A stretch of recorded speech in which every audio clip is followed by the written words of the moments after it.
Watch this.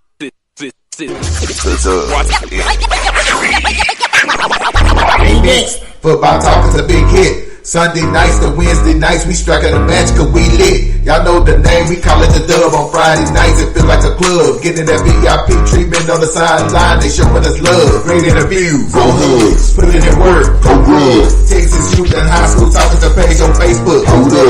Coach trying to stand on the scene, giving advice, he do what he mean. Jay Mack and Swaggy Big, rocking the gear, it's so clean.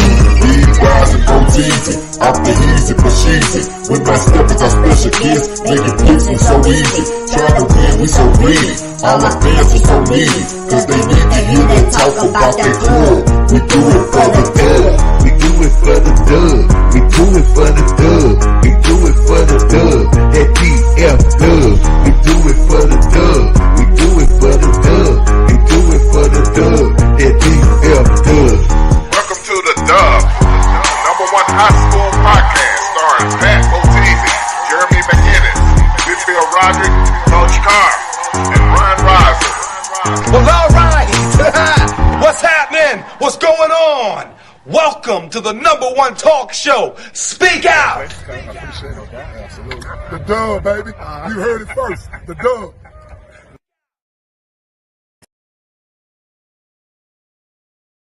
It makes no sense to me right now, right? Okay, but outside of that, your team came out at fault.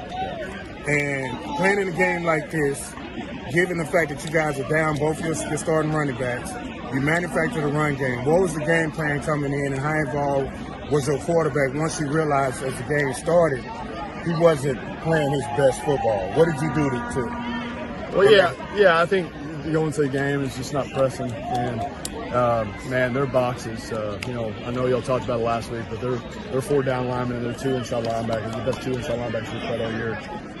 But they were playing a lot too high and taking away the pass. We had to be patient. They were doubling number 11, brought Boyd. I was proud of the way we stayed steady. I thought we did really good putting the ball on the perimeter, getting quick spits. Probably should have done that a little bit more with the tight box. Salute. What's going on, man? What's going on? It's Sunday night. Man, I'm tired, but we gonna kick it anyway. We got some things to talk about. You know what I'm saying? We got special guests coming on. Shout out to my man Alonzo for kind of bringing this to my attention. I think it's very interesting. I think this is gonna be a very interesting conversation that we have. I got questions, you know what I'm saying? So we got the right man. We got the right man here to provide some answers. What's going on, B-Ralph? Man, what up? Sorry about that, fellas, man. Like I said, man, I'm in cybersecurity, but having all type of damn computer problems. So how is that possible? Well, it's just like somebody been bribing the teacher. I know. Sorry for being late, fella, but everything good, man. Enjoying, man. I'll tell y'all this, man. I look forward to my Sunday nights, y'all. Y'all just don't know. They made me hey, y'all, you do the show? I'm like, yeah, of course we're gonna do it, man. So of course, man, J Mac, he was Pals, he was trying to man, he pulled a bad move. He showed a plate. Did you know J Mac can cook? Pastor, did you know J Mac can cook? I didn't know. I know they were teasing him about what he got, his little bullet he got, but I know he could throw down. See, man, everybody on here got some talents that we don't know nothing about. J Mac can put together the grub, and then you, the fitness guru. I saw your post, even though I didn't see the difference in his body.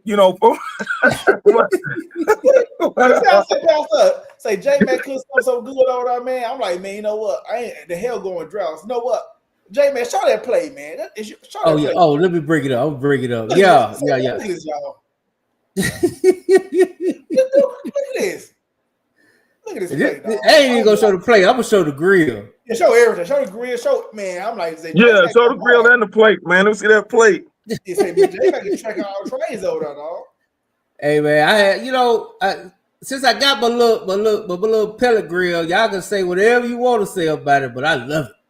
Man, I love it. I ain't gonna lie to you. That pellet grill is the best thing to come down, man. I'm not even gonna lie to you. Made some lamb chops, man. I thought they came from STK or something. Nah, them lamb chops so good. Hey, Here it is. That's the grill right there. Look at that. Oh man. Look at that. You know what I'm saying? You know, we black folks, so I got chicken on there. I got the lamb chops. Look at that. Look at that. Look at that. Hey, them 2 steaks right there, though. Oh, right there on the left, right there. You see them steaks right there? It's that thick cut. You know what I'm saying? Got the That's how links you up, do it. got the links up top for that good, and that's beef jalapeno links up there for that good grease could just drop on it, make it all of it cook good. You know what I'm saying? You know how we do it, man. You know how we do it, man. But hey, it is what it is. You don't get this big without being able to cook. That's all I'm saying. Anyway, Hey, but J Mac, you know you got them haters out there, man. You know, these are the same ones that will still be riding a horse and buggy, man. They don't want to come to the 21st century, man. They want to stay the old fashioned way. And I don't want to be tasting no charcoal when I'm trying to eat my chicken, man. Oh, no lighter fluid. Hey, first thing my daughter said, Lonzo, when she said, "Oh, I could taste that smoke. It tastes good." I was like, "I know, baby, that's mesquite." Yep, that's the real deal. Yeah, man. All of it falling off the bowl too. It's delicious. I ain't gonna lie. I ain't gonna show the rest of it because I don't want people getting too hate. But I got some greens in there, Lonzo. Yeah. I got some greens. You know.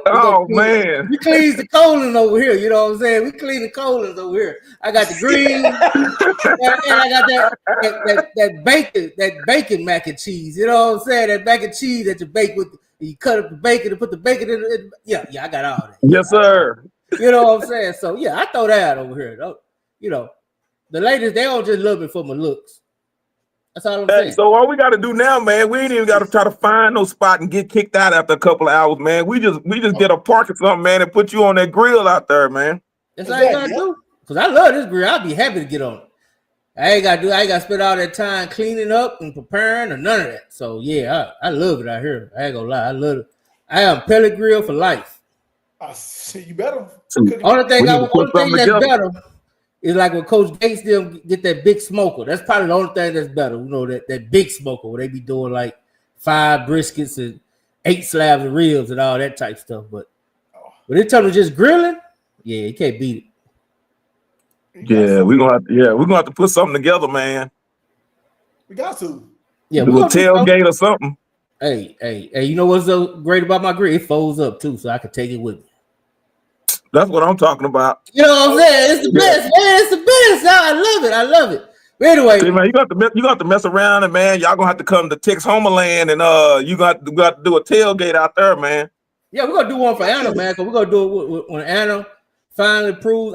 We made our good friend on Twitter. We're gonna get to the special guests. I don't want them to stay back there too long, but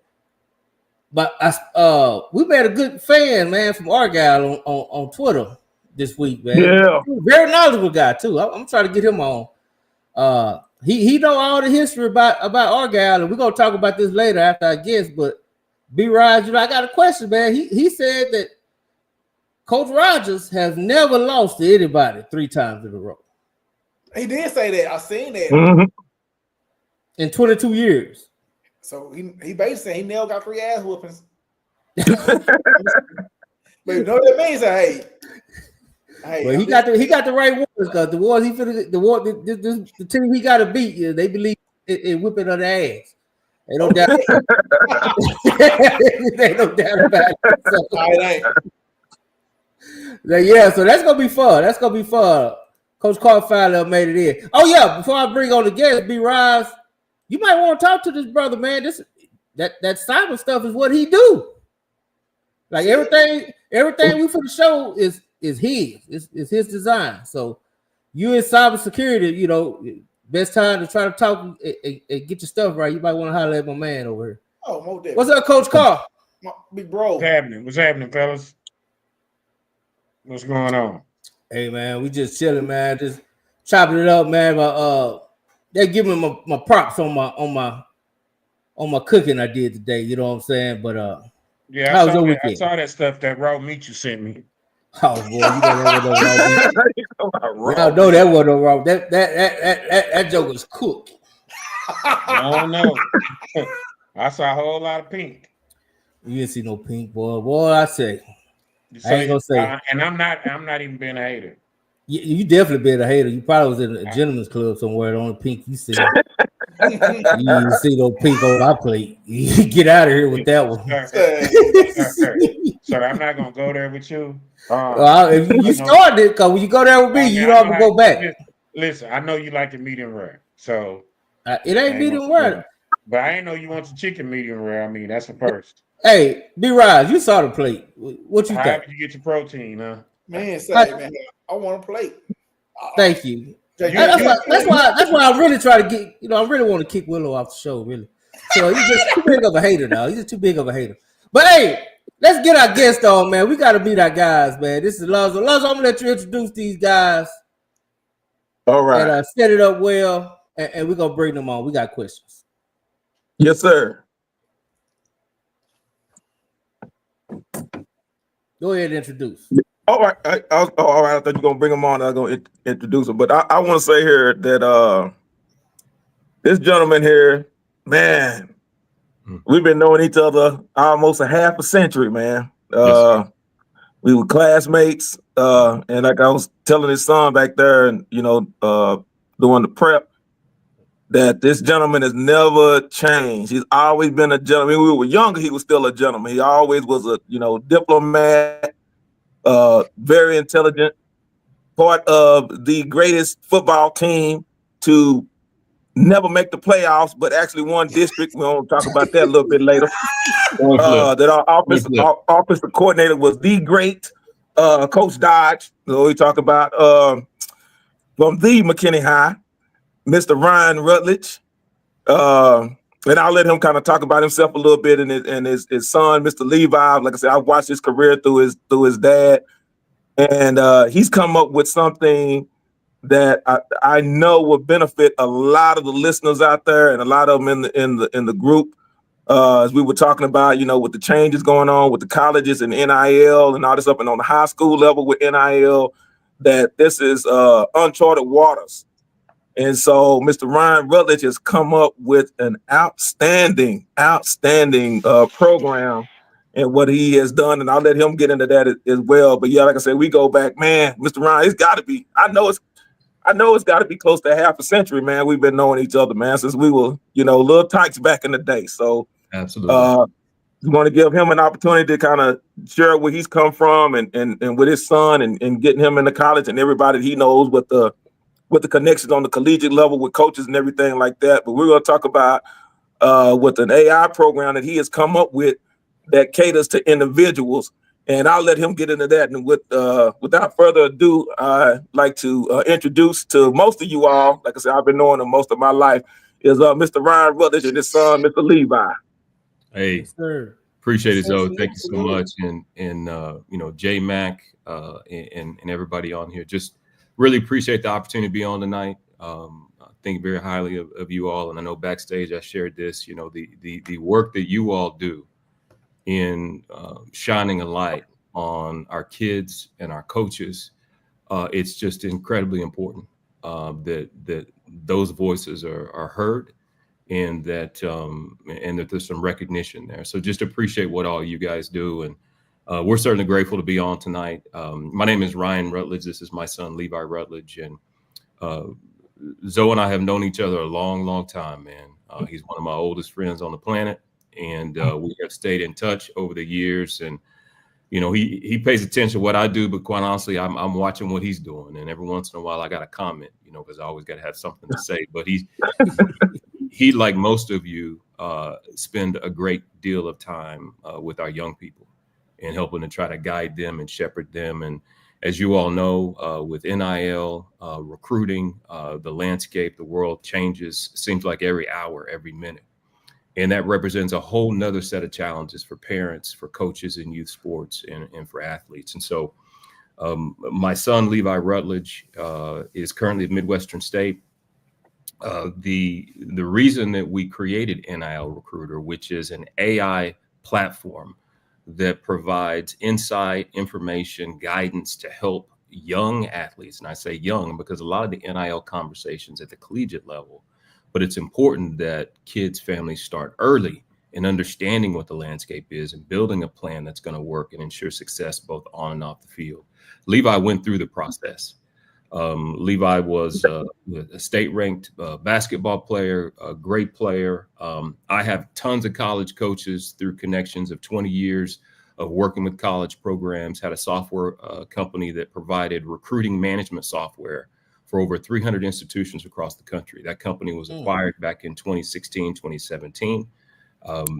So I knew what to do. I knew how to set him up for success. To market him, because I was doing the same things for him through social media, through Twitter, that I was doing for Mack Brown at the University of Texas. And it was successful, but then COVID hit, and then NIL hit, and it created a whole nother set of rules that you have to play by. And because of that, he was the inspiration. And as a family, we sat down and created NIL Recruiter.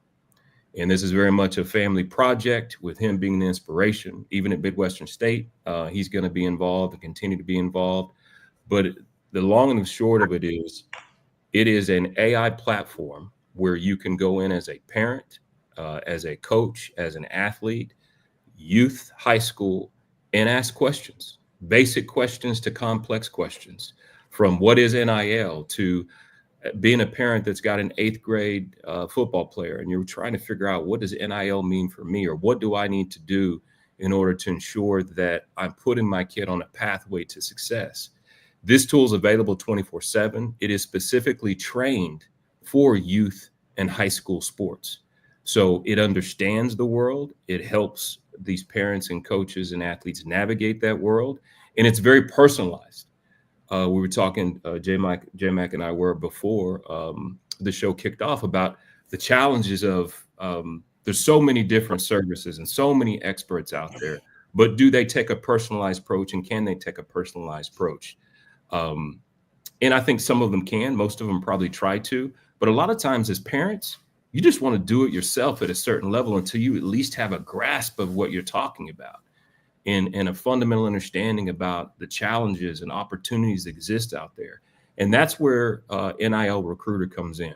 So as a parent, I can come here, I can go to training camp, for example, once I've signed up for that level, and there's different tiers that are available. Training camp is a free tier that's available, where you can go in and ask any set of questions you want. So J-Mac, if you go up and, for example, you click on training camp, you should be able to go in and if you choose that product, so go ahead and choose training camp. There you go.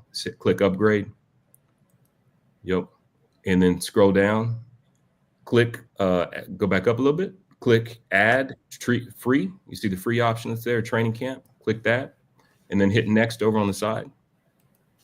Okay. So now, once you've done that, if you go back to training camp over there on the left, you can see that has been unlocked. So over there in the menu on the far left there, you'll see training camp. Yep, click on that. And so now you have access to that chatbot, which is called, his name is Nilo. And Nilo is specifically set up to answer questions about youth and high school sports as it relates to recruiting, NIL, and branding. And again, it can be basic questions all the way through more complex questions like, hey, can you help me develop a social media calendar where I understand what I need to be posting for my 9th grade volleyball player or track star that I'm trying to get more visibility and build a following? Because as we all know, part of the secret sauce with NIL is you got to be able to play. But if you've got a following on social media, that makes you more valuable. And those two things combined really set kids up to be in a great place to be able to get additional NIL dollars. But again, you got to be able to play. You got to be able to compete and get a chance to be on the stage. But following does help you. And so this helps you navigate all the different hoops and obstacles that as parents and as youth coaches, we have to navigate. Again, Levi has gone through all of it. Successful state-ranked basketball player, ranked, all that great stuff. Ended up taking a gap year, and he got a scholarship to go to IMG Academy, and went there for a year and played, and is now at Midwestern State. So hopefully that gives you a little bit of a background for what the platform is as a family, why we're doing this to help other families, parents, and coaches navigate this complex, ever-changing world. But I'll stop there because I know you all probably have questions. Levi, did I leave anything out? You covered all of it. Okay. Okay. Hey, I guess just start off real quick is because like I was telling you, like we was talking behind the scenes, and it's good to know that this is not your first time dealing with it. This is kind of what you do, right? This has been your career. You've been doing these sorts of things, you know. So it's not, you know, you're just not out here doing something on a whim. It's what you do, basically, you know. And I think that's important to put out there. This is what you do. You know, you've been successful at it. Absolutely, J Mac. I mean, I'm passionate about coaches. I think coaches are the fabric of our communities, educators as well. Whether it's a high school coach, middle school coach, a youth coach, club coach, the role and relationship they have with young people, it's incredibly important. And so part of the challenge for coaches, whether again you're full-time, part-time, volunteer, is there's just not a lot of time in the day. And coaches are all about relationships, developing young people. But now when you mix in this ever-changing world of NIL and recruiting, I've got college coaches that tell me we can't keep up with everything that's changing. How can a high school coach or a youth coach keep up with it? But the parents are going to keep asking the questions because they trust you. It's that relationship piece.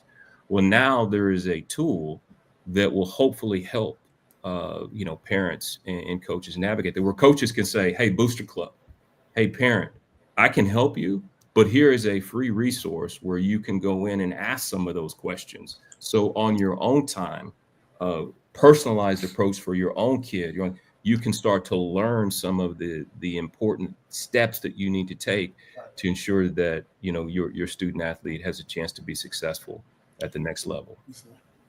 Okay. Go ahead, B-Rise.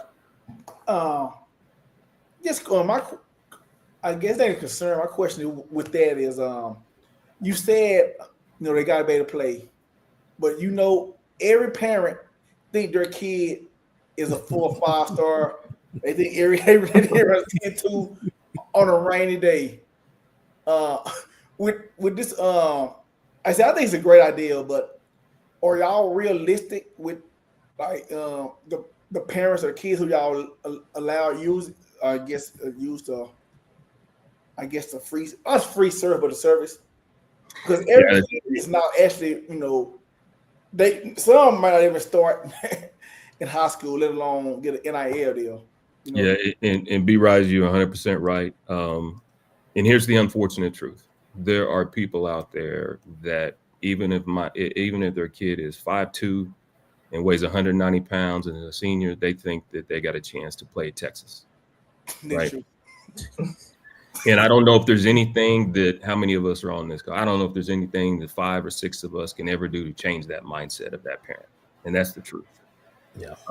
But I will say this too: there are also services that are out there that will let that parent think that that's a possibility, and they may very well even take some money from that parent. And so what we try to do is just provide information and resources to help those parents on their own understand how to navigate the process. We're not, the tool's not set up to scout kids. It's not set up to evaluate whether a kid is going to be able to play at the next level. It's simply answering questions and providing insights to help them on their journey. Not necessarily scout or evaluate talent. That's not what this solution is. This solution is very much, think of it more like a private online resource that's kind of a coach, in the sense that they're coaching you about best practices when it comes to what do you need to think about at every stage of the process for your student athlete. What do they need to be doing with social media? What do they need to be doing to reach out to coaches? You could go and B-Rise and have a sophomore that maybe maybe they're late. Maybe they're a basketball player and they were 5'5" last year, and they come back over the summer and they're 6'2". And you go in and the doctor's telling you, man, the growth plates ain't closed. This kid's probably going to end up being 6'6", 6'7".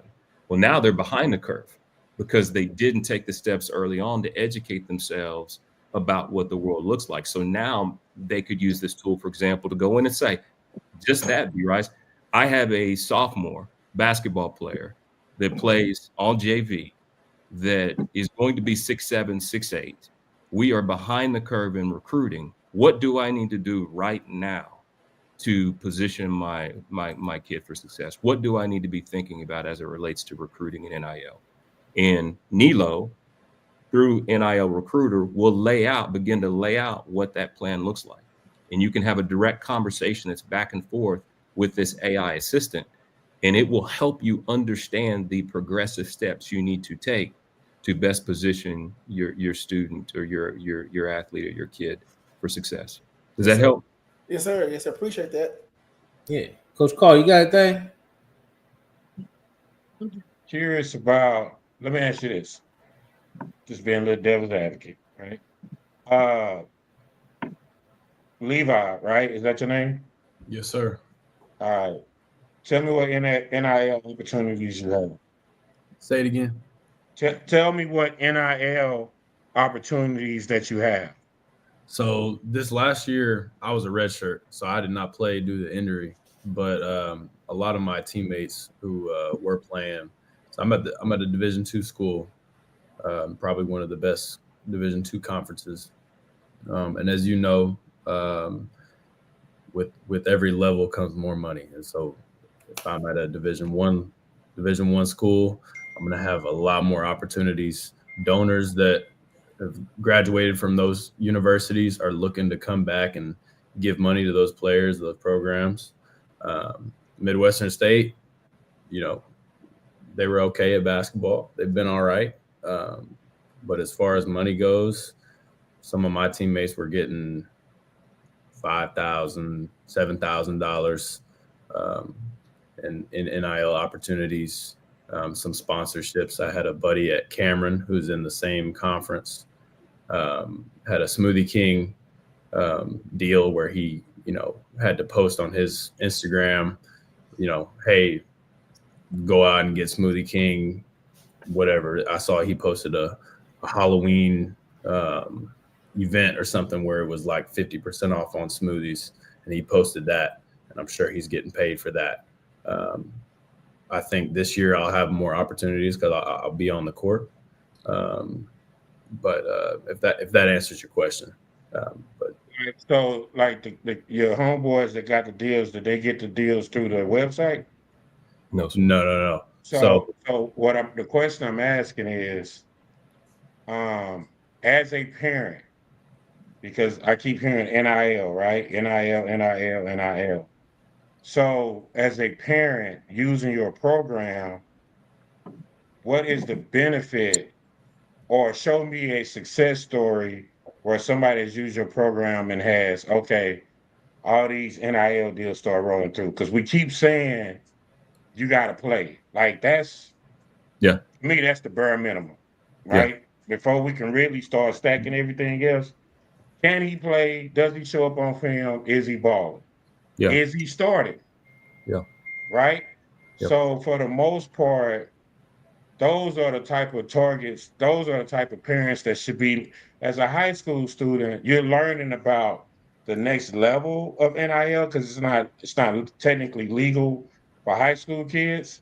So if we're talking about the next level, aren't those type of kids like at least a 2-3 star up type kid? You know what I mean? Because if you kind of below that, it's kind of like, you know what I mean? You ain't really playing. You know what I mean? So my question is, as a parent, how will your program help me when I have a kid that's not a 3-star? Right. How does that help me? And then does that program show me how to generate revenue? Because for me, I thought the greatest gift of NIL wasn't necessarily somebody giving you money. It was you had the ability to go out and make money on your own. And I don't think enough kids do that. Like he's talking about, well, who giving them something? Like, man, go create your own brand. Go create your own thing. Like, Like you can do that now. That's right. You know what I'm saying? And it's one of the things where if you build a fire, then everybody else will come on and throw gasoline on it. That's exactly right. But I think the NIL is kind of, for those bottom level kids, they're looking at NIL wrong because they're looking at what I can get as opposed to what I can produce. Coach Carr, I think you are spot on. And so, you know, two things. So if you can play, there's God gifts some of us with the ability to play. I wasn't one of them that was gifted enough to be able to play at the highest level. But he does give some, and they can just walk in the gym or walk on the field and they can play. Most can't. And Coach, you know, it takes years to develop as a young person to become an athlete that can compete. Well, to your point, what has been lacking, because NIL is new, what's been lacking is what's the formula to take that same approach over a number of years to educate yourself and to put yourself in a position as a parent to help your kid or as an athlete to be in a position once everything kicks in, I'm developing, I'm getting better, I'm getting quicker, faster, my skills are developing. You should be developing your brand along the way too. To your point, how do you do that? Well, you need to be thinking about that as a 7th and 8th grader because you don't know what the world looks like and you don't have the luxury to wait until you are a junior or senior and God decides to bless you all of a sudden with 5 more inches and 40 pounds over the summer. You need to already be well positioned, well educated about what that opportunity looks like. You just said correctly so, which should be the mindset of most parents and athletes is go get it. Like go develop. You got to go figure out how to develop yourself as a player. Go figure out how to develop your brand. And that's where this solution can come in. Coach Carr, you could be a parent of a seventh grader and say, I need to know what does a marketing branding plan look like for my athlete over the next 4 years? Because I want to be prepared when that opportunity comes. Boom. NIL Recruiter will lay out the top 10 points, maybe, if that's what you're asking, of what you need to do. And then it'll even ask you a follow-up question like, would you like me to drill down into what are the top 3 things you could do tomorrow to start growing your social media, right? That's the level of engagement that this platform has. Because to your point, there's plenty of opportunity out there. You shouldn't wait for it to happen, just like you shouldn't wait for Midwestern State or Mary Hardin Baylor or TCU to come find you. You need to be proactive. You need to be reaching out to coaches. You need to be letting them know about your skills, your ability, both on the field, in the classroom. How do you do that?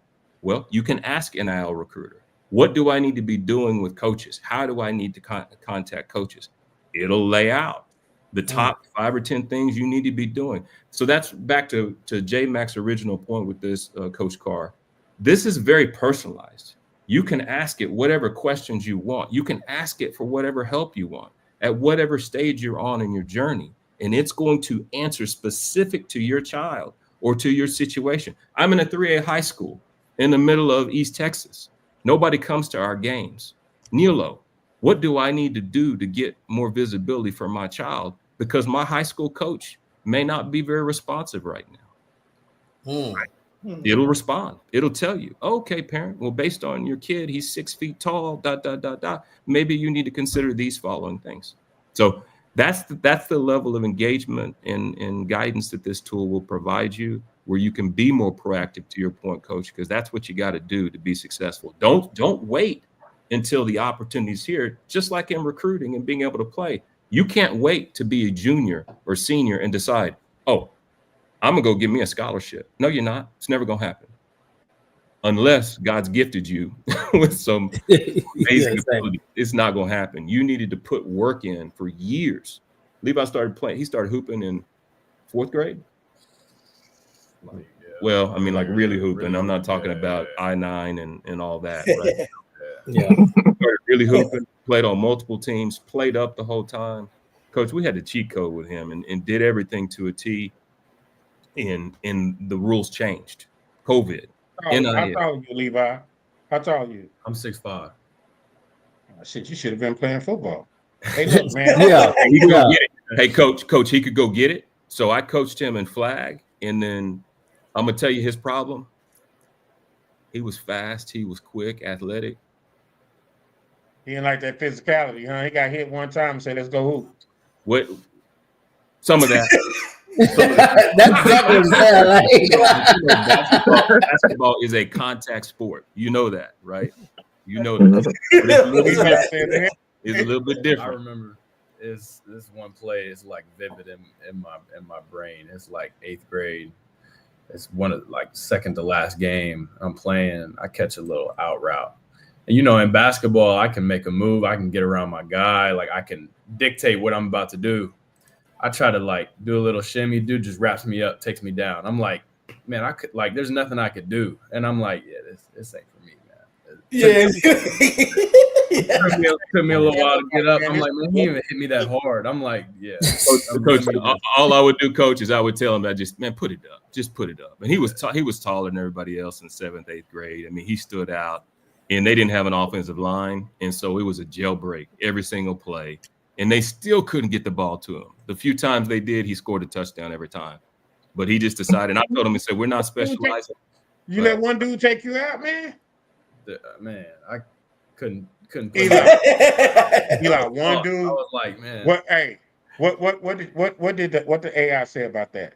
Did you ask AI about that? I didn't have no answer. You probably would have asked that question. So, hey, Nilo, what do I need to do? My son has decided he wants to specialize. What do I need? Is it in my best interest to have him specialize in the 9th grade? Thanks. Yeah, right? You should have asked Nilo that. Shit, I want to know what the answer was. He go get it now. He would go get it if they would throw it to him. Let me tell y'all a real funny story. I'll let him tell the story. Same thing. Same year, coach. Same year. He's running out. What was it? Okay. He is. It's a go route, right? And I'm telling you, it's a jailbreak. This kid had two. The quarterback had two. We think 2 concussions, right, that year. Jailbreak. So he's running go route. Kid can't get the ball off. He comes back to the sideline. Coach looks at him and says, "Levi, what you got against running? What do you have against running?" He said, "Coach, you got to go get it." Okay, coach. Goes out the next play, boom, out of the gate, gone. Kid gets about 10 yards. Levi's 30 yards down the field. He comes running back to the sideline. He comes up to the coach, and he says, "Coach, I ran." And the coach didn't even look at him. He said, "You ran." Because it didn't matter. He couldn't get in the ball, right? So it's like, you ran. Well, what do you mean do? What do you mean do? So you got to be able to throw the ball. You can't get the ball to me, it don't matter. Why am I going to go get it? So, but he had a good career. But appreciate enough. Yeah. Any other questions about? I know you guys have a lot of stuff y'all want to get to. I'm just super grateful. One, to have a chance to meet you all. I had a chance to talk with Zoe, and again, I just think the program's phenomenal. What you guys do is phenomenal. I hope our family hopes, because again, this is a family project. We hope this resource and believe this resource will be beneficial. You just got to go there. You just got to get an account. And again, it's free to use it and explore. Ask it questions. All the questions Coach Carr just mentioned, just ask it questions and see. I was just going to say, like you basically have the Chat GPT for recruiting. Yes, that's basically what it is. Like that's the way to look at it. Now there's some AI tools built in behind it, like the identity board and the Hype Studio and stuff. But yes, sir, it is trained specific for youth and high school sports as it relates to recruiting, NIL, and branding. So I have done, and I share with y'all already, 20 plus years supporting college programs, helping them with recruiting, marketing, compliance, NCAA prior to NIL and all that. And it was complex then. It's even more complex now. So a lot of that has been built in as part of the training of that expertise and insight that I have, that I've been blessed to get from college coaches. That's been trained into this platform. But yes, sir, you're 100% correct.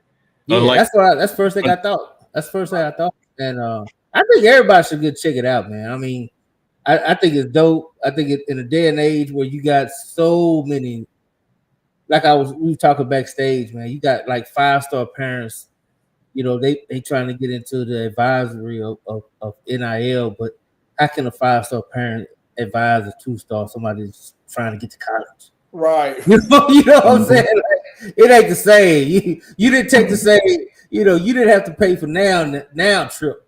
They got to pay for every trip. It's a big difference, man. So I love what you're doing, man. I'm trying to get with you, later, man. Maybe we could do some collab, man. We'd love to get you support what you got on our program, and hopefully get y'all to support us too. You know what I'm saying? So absolutely, it could be something. It could be something beautiful, man. I love it. I call it the Chat GPT of recruiting. From the time they come out the womb, you could be asking questions, man. So, and one, it might have been B. Rise that mentioned this a little bit earlier. It might have been Coach Carr. I can't remember, but with the whole, the whole change with colleges being able to now just pay student athletes, with the last case being resolved, what's going to happen and what we're seeing is more pressure for those other sports. And so collegiate programs, top tier, all the way down there, they're having to get creative with the Olympic sports. Like how do we stay competitive? Maybe we have to cut some sports, right? So what I have been told, and I don't know if you guys have heard this as well, but what I have been told is when it comes to recruiting, if I have 2 athletes, same make, model, same ability, feel good about their parents, feel good about who they are, character, all that is, if that's all a wash, both close, right? Close to campus, whatever. If one kid has a larger following on social media, that may give that kid an advantage in the recruiting process, because I can look at them and say, I know the car dealership down the road. I know that I could go position this kid because of that following. And then to Coach Carr's point, once they are at school, maybe even before they're at school, they can on their own, if they know how, just some basic fundamental things, start to market and grow their following. And that's kind of what some of the stuff Levi's doing right now, with him. But he's got to get back on the court. He's got to get production. And tons of his friends are, Division I level caliber players. But it's so competitive with the portal now. You gotta work even harder to get that opportunity.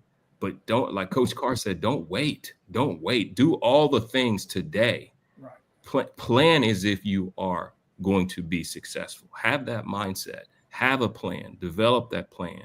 Be prepared. Be ready. Be willing to go to JUCO. Be willing to go to Division II. Keep producing so that you've got that opportunity to play at the highest level, whatever that is, and then have a plan for that. And that's where NIL Recruiter can help you potentially navigate some of that as you go. If I may interject just a little bit, I've been quiet because I wanted you all to get to meet Mr. Ryan and Mr. Levi. Like I said, we've been knowing each other most of our lives. But I can say, Coach Carr, I have used it. I use it for my track team. And I've been coaching for this is my 31st year of coaching track. And Nilo, when I ask those questions, things that I didn't even think about, just know in the process of doing everything and with all the changes that has occurred, I know I wish I would have had it. One of my twin daughters was running, and like you said, it's about going to get it. And when people don't come, because again, she ran for CU, we were up there in Anna, but we came down where all the smoke was, and so we go to the DeSoto Swift meets in the summer. We go down to Lancaster in the summer. She ran against Carter, Lincoln, all of them, Madison, all of them doing school track. But she wasn't getting those letters. She wasn't getting those phone calls. She was not getting those emails. And so I went about it as a parent and saying, man, what do I need to do? And so asking those questions, but this process makes it so much easier. So the parents will know, well, where is my kid? What do they fit in? And what do I need to do to make it better? Because a lot of times, and Coach Carr, you know this, parents will come up to you and expect you as a coach to have all the answers. And not understanding you got, almost 100 other kids that you got to deal with, plus game planning, plus you teaching in a classroom as well. So if we can come in and have these conversations at the table, for us to help you as coaches and say, realistically, you can have this conversation and say, based upon the questions that I put in this program, these are the questions that I need to be asking you, Coach Carr. Where do you see my kid? You know, and it helps you to do that versus you telling them, because I know you just straight up and down. You'll tell them like, hey, your kid is not on this level yet. You may think that because everybody think their kid, you know, is the shiznit. And that may not be the case. But it helps us as parents. It helped me as a parent and as a coach to realize like, hey, this kid could be a good fit here, good fit there. So you can have those honest conversations with your kid and not just setting them up for failure, because they may go and they think, well, why did I get recruited by this school? Why did we recruited by that school? Why? And so it's like you're getting out and getting those advertisements, because I knew, like I said, this was pre-COVID, but it was still frustrating to see that my daughter was shining and beating athletes from Carter, CC, and she never lost a race her senior year until the final race, and she was a silver medalist at state, and the coaches still wasn't calling. So I'm like, okay, I had to go out and get it and show her, don't leave it up to your track coaches. Don't leave it up to the other people. And I spent a lot of money on this recruiting tool they didn't do anything. So all they got her was like Second Baptist University and all that kind of stuff. And I'm like, no, we're not going that route. You know, all the way up there in Wisconsin. We weren't doing all that. So long story short, I'm just saying that try it out. And just ask it those questions, because I'm telling you, it'll set up everything so you can have those honest conversations. You're able to articulate those things as a parent, as a coach, as a mentor that you may not be able to do otherwise if you're just out there trying to run and go and get it. And Mr. Ryan, here's what I want you to do for me. Yes, sir. I want you. This is for Dig 'em Smack. I want you to put up your credential, put up that plaque again that you showed us in the back chat. Put up that so people can think that you just talking and you just come out of nowhere and you don't know what you're doing, and the colleges and coaches that you dealt with. And I see my man Pat Botiz is in his house. So if you can put up that plaque to show who you are, so they can recognize that you're just not some bum off the street, because they think everybody I hang out with is just hobos. So go ahead and do that for me, please. Not all of them, Alonzo. Wait. Not all of them are hobos. Right. I don't know if they think that, then they just, you know, they ain't very smart. You probably not, you know, Kate, you probably not appealing to them anyway. But I do want you to show that plaque. Yes, sir. I will. Before you leave, I'd like to see you show that plaque and just. Yes, sir. I'm gonna show you website again, because I think it's a great product and it's very simple. Like I said, you can't get no plainer than. It's the AI, it's the Chat GPT of recruiting. It ain't a question you can't ask. You got people out here paying all kind of money for training and all that. This is free, and if you do upgrade, it's like $6 a month. Like, come on now. So go show you play, big dog. You bet. So and as I shared before we got started, so you know, my whole career has really been working and supporting coaches, higher ed, EDU, Meridian educator. Early childhood education. So we're very passionate about the work you all have done and the work that coaches do. Had a company called ACS Athletics that we ran for 15 years, served 300 college programs, universities, full universities, all sports across the board. But the most important work that I feel I've ever done in my role was the work we did with the Texas High School Coaches Association and providing them technology tools. As an owner of the company, co-founder of the company, providing them technology tools that help them fight legislation that was not healthy for our kids and our coaches. You know, Texas, we do it different here. We do it different. The way we do sports here, extracurricular programs, is just different, and it has to stay that way. And as we all know, a lot of that's under threat now. You know, so that's a different conversation, a different day. But the greatest award and achievement I ever got in my entire career was back in 2011 when I received the Distinguished Service Award from the Texas High School Coaches Association. And that's, as you all know, that's going on this weekend down in San Antonio, which is the largest coaching convention. We had provided a membership system for years, the job posting system for years. We did all that technology behind the scenes with my previous company, and that company was acquired back in 2016. So blessed to do that work, believe in coaches, believe in what y'all are doing. and just grateful again to have the chance to meet you all, the opportunity to talk about NIL Recruiter. The 3 tiers, J Mac, that you mentioned, the tryout tier, you can get on as a parent, a coach, and ask it questions for free. You've got up to 8 credits or so every month. So you can have that, use it, ask those basic questions. If you want more advanced capabilities, additional tools like an athlete identity report, or the ability to do some graphic creation stuff, you can subscribe to the Rookie or Pro. And to J Mac's point, it's $6 a month or $12 a month. And those are the other 2 tiers. So super affordable, and I hope it helps parents. I'm encouraging Coaching School, one of my partners who has My Coaching Tree, which is a really cool platform. It's like LinkedIn for coaches. He's actually down there talking about NIL Recruiter and just encouraging coaches to take a look at it, to encourage their parents, booster clubs, to check it out, because coaches don't have that much time. Coaches can't be experts at everything.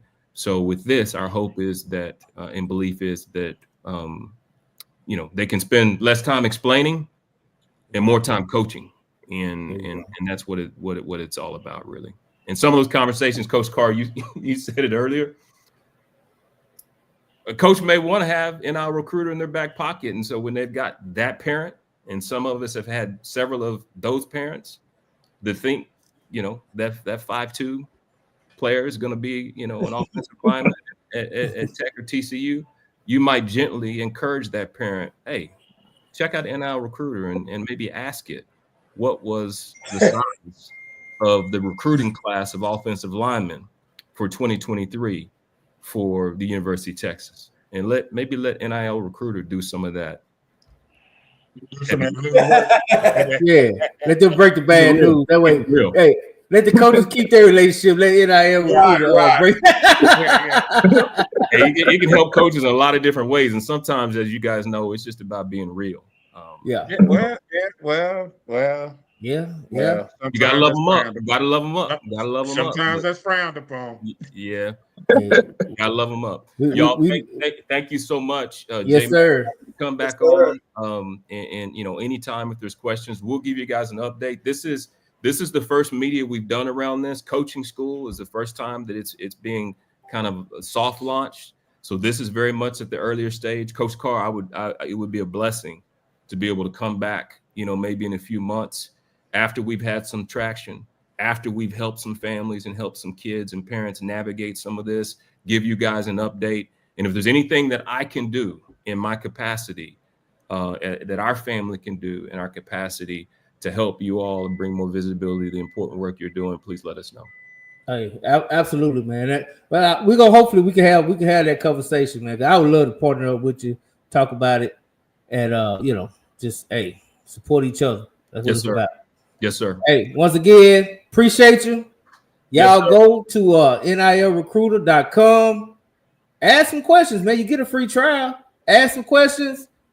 And you might not like the answer, but it is what it is. I rather you sometimes, and let's just be honest, most of us, we go to Google, we go to the chat GPT. We ask questions all the time. So why not go here, ask questions about your kid?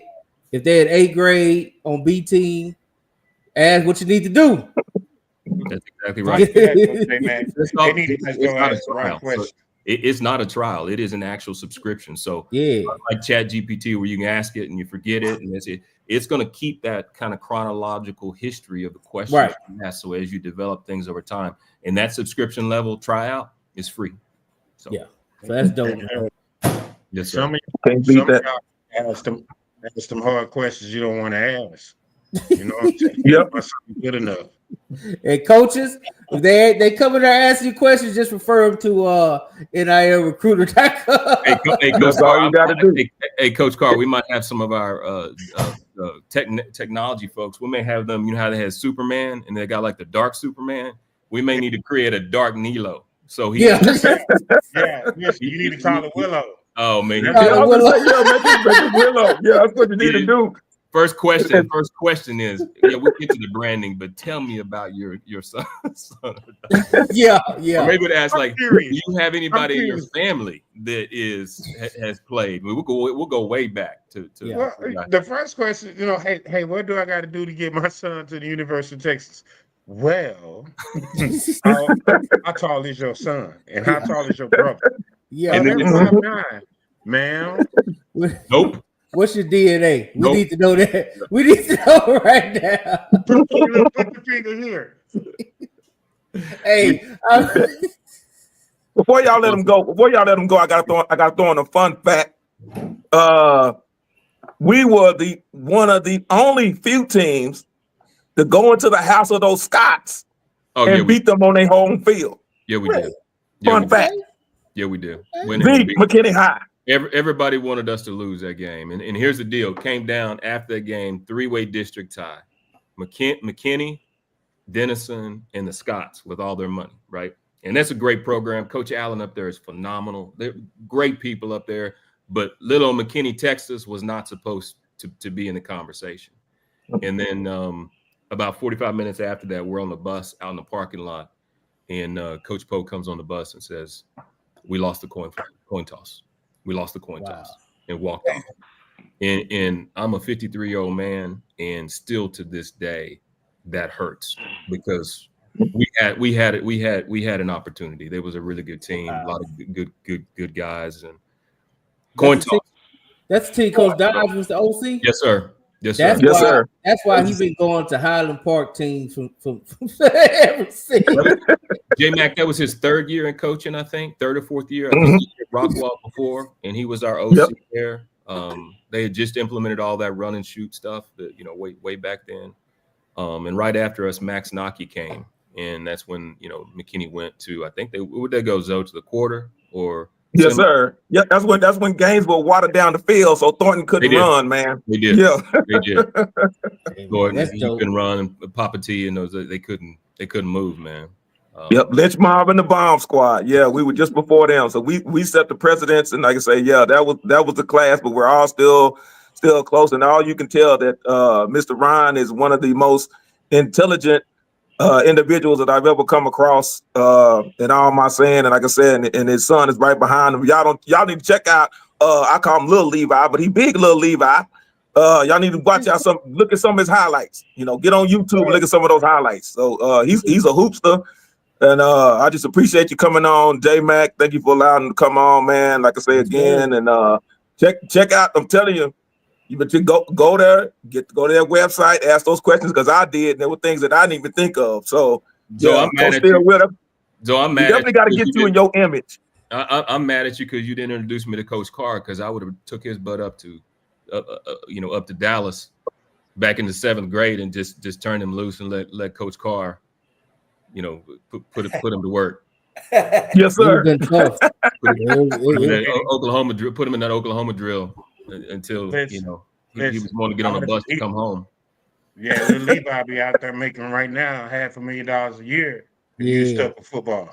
Yeah, just trying to let you know that's what they giving them freshmen right now. 3 years, $5.1 million. Yeah, all I wanted was 10%, Levi. You could. It could have been you. It could have been you, dog. It could have been you. Levi said he had a family business. Now he you up there red shirt on the hoop court. We're gonna try to do the same thing with that round orange ball though. So you can do it. Yeah, one thing I know, man, Auburn went to the Final Four and half their team was 26 years old. So hey, just keep playing. Just keep playing. It'll come. J Mac, that's the thing with him too. So again, it's how y'all know how God works. So it's he will be 21 next year with 4 years of eligibility. Exactly. So, and he walk around this house with his shirt off, and I tell him, man, you got to put your shirt on because I can't, because he is so. He's yoked up. He sizing you up now, Pops. Right? Y'all know. Coach Carr, no. He's sizing you up right now. Just trying to let you know, man. Coach, I'll get him when he's asleep. There you go. There you go. We don't fight fair when we get older. No, You up there with we hurt too quickly. We get hurt too quickly, right? So however you go down, Levi, just be ready.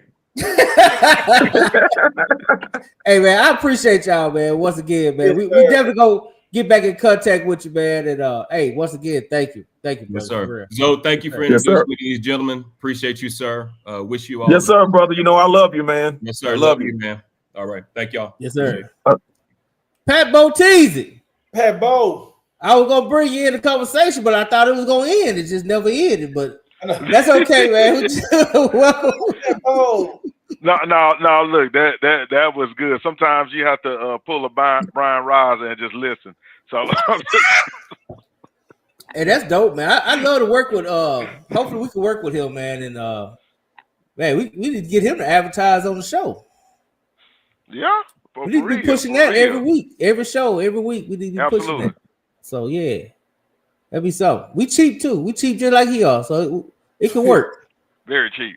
Very cheap. Hey, we need to do the Wednesday show. We can do that way. We can keep Matt Step. We just give him the do the Wednesday show. Figure out how to keep step. We need to start a GoFund for Keep Step. Yeah, we need to put that We need to put that cash app up for we keep Step on Wednesday. Yeah. Step said he ain't doing no more world for shit. Y'all gotta pay.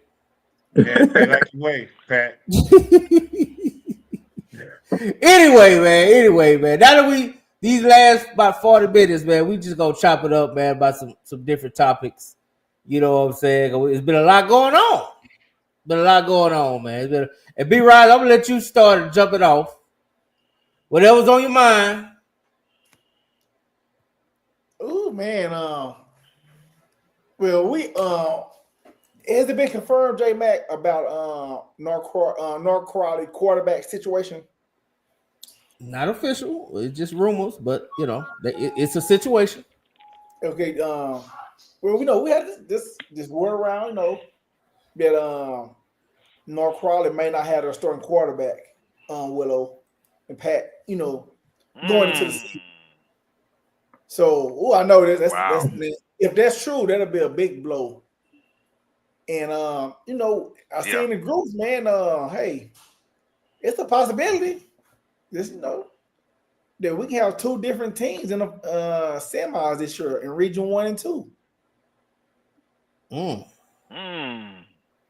So, in other words, what's y'all thoughts on? Cause I asked this question, right? Yeah. So I said, what y'all think about a Waxahachie and an Allen? And I should have put Louisville in there because I think Louisville is going to be the sneak team. Everybody, Louisville is really, really good. I'm not playing with y'all. But I still think Allen might get them in their first or second round whenever they play.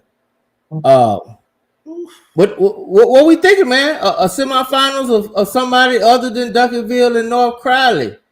Boteezy. Man, look, I mean, it's wide open this year. I feel like, we kind of know the lay of the land over the last 5 years. This year it feels wide open to me. And, and it's all about graduation. It's like you got a different team every year. You know that. You're going to lose some of your big time players.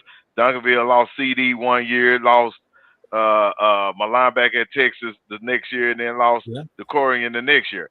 I mean, you keep getting chipped away at that type of blue chip talent, even though they got a lot of talent coming up the ranks.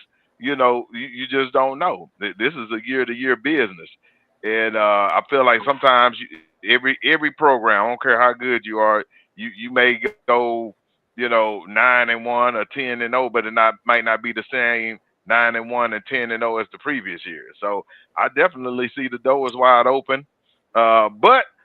All the normal teams got a chance to make us believers by week 3 or 4. Yeah. Coach Carl? Good shit, dog.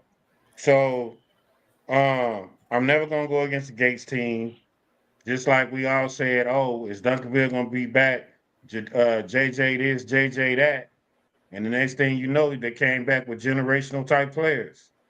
So, you don't know what's in that pipeline, and nobody over here seen their JV I'm sure there's people over there in North Crowley talking about their JV, talking about, oh, you ain't seen such and such, you ain't seen such and such.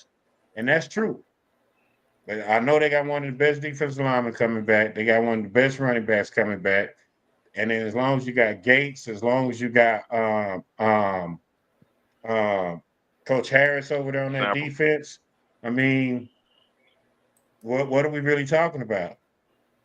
You know what I'm saying? Like we expect them to be there now. That's the expectation. That's the standard. It's the standard. And I talked to Gates shit for like an hour last weekend.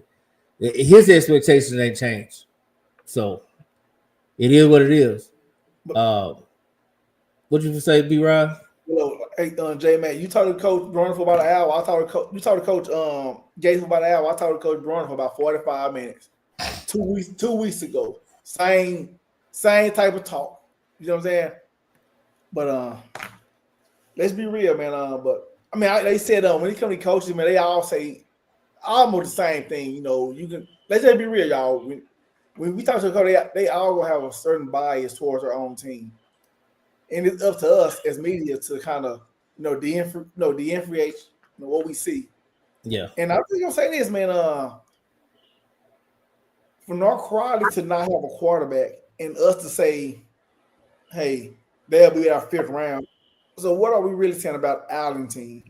It has the possibly one of the top up-and-coming quarterbacks in DFW. So it's like, are we just gonna be just totally biased towards up north and say, hey, it don't matter.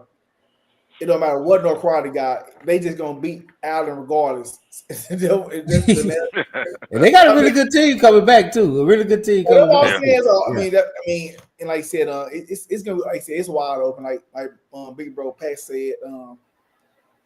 I don't know, but I do think if this year we're gonna see 2 different teams in the region 1 and 2, it's gonna be this year. Yeah. Okay, Pastor. You know what? Let me say something real quick. Yeah, I think to Brian's point, I like Brian's what Brian said, but I must give, like Coach Carr said, credit to Coach Gates. I think he has an eye for talent. When you can turn a second-string quarterback into a top-notch receiver, when you can do all that, I think he's a very good talent evaluator. So he knows his team and he knows who he can pull up and put in positions and still get that same level of expectation. And another thing, let's just say, like you said, we all know North Crowley, but I got a question though. I'll add this next, but we don't know. Like I said, we all North Crowley guys, we all support them, but even at this point, we don't know if North Crowley has that pipeline of a Duncanville or DeSoto yet. Is that fair to say, Willow? We don't know. We don't know that yet. We don't know yet. Right. I would say that you can't say that because it hasn't been proof in the pudding, right? So we can't necessarily say that because Gates hasn't had to replace kids that he's been having for 3 years. You see what I'm saying? So now when you coming in, here's what I will say. Again, the rich get richer, Jay. B-Rise. You know what I'm saying? Right? Al Bundy's still a legend today. You know what I mean? Okay. Yeah, 6 touchdowns. Yeah, 1 game. Yeah. So I'm saying that to say, nice jersey, by the way, B-Rise. That is. I'm just saying that to say that at the end of the day, you can't go against a team that's a state champion. And when you look at like a Duncanville, they've been replacing big time players year after year. That's true. And for a team like North Crowley, there are bullets in the chambers that we don't know about. And there are also a lot of players coming back. Now, I will say this. They have probably took the worst blow coaching change wise, losing players wise after the state championship than probably a lot of teams. Yeah. The consistency in his staff, right? So he's going to keep putting out those type of coaches. Yeah. I'm just curious to know, and I'm sure he will, because that's goes Gates. Being able to replace those coaches with coaches that the kids can relate to and that will play for them, and that can schematically help them win games. Okay. So tell me this, Pastor. I go to you. Is it possible for North Crowley to be able to go and just do it a different way? Like couldn't they go this year as a defensive led team? Because I feel like they're gonna have one of the best defense in Texas. Yeah, this will definitely be the year that they will have to lean on their defense more so than their offense, because I don't know, some people just seem to think that every year that when you have generational players, I know we use that term a lot, but eventually when they start, chipping away, and like Coach Carr said, when you're losing the coaching staff, those brilliant minds as well, it's hard when you get it on both ends. When you're losing it from the player perspective due to graduation, and then you're losing coaches just due to what you're doing, because other schools are looking at that too, and they start telling other people over here, like, hey, you can do it better. We need to be over here. And so everybody wants an opportunity. Most coaches want an opportunity to be a head coach of their own program. So I think they will be more defensive led. I will see a lot of, every now and then they'll have some high powered plays, but I don't think they'll have the offensive plays like they did last year. I mean, that was just, man, that quarterback receiver combo, yeah, it's hard. The players. Now go ahead, I'm sorry. I mean, when you said that, I don't know if y'all listened to Dave Campbell's shout out to Matt Stepp and old Tip over there.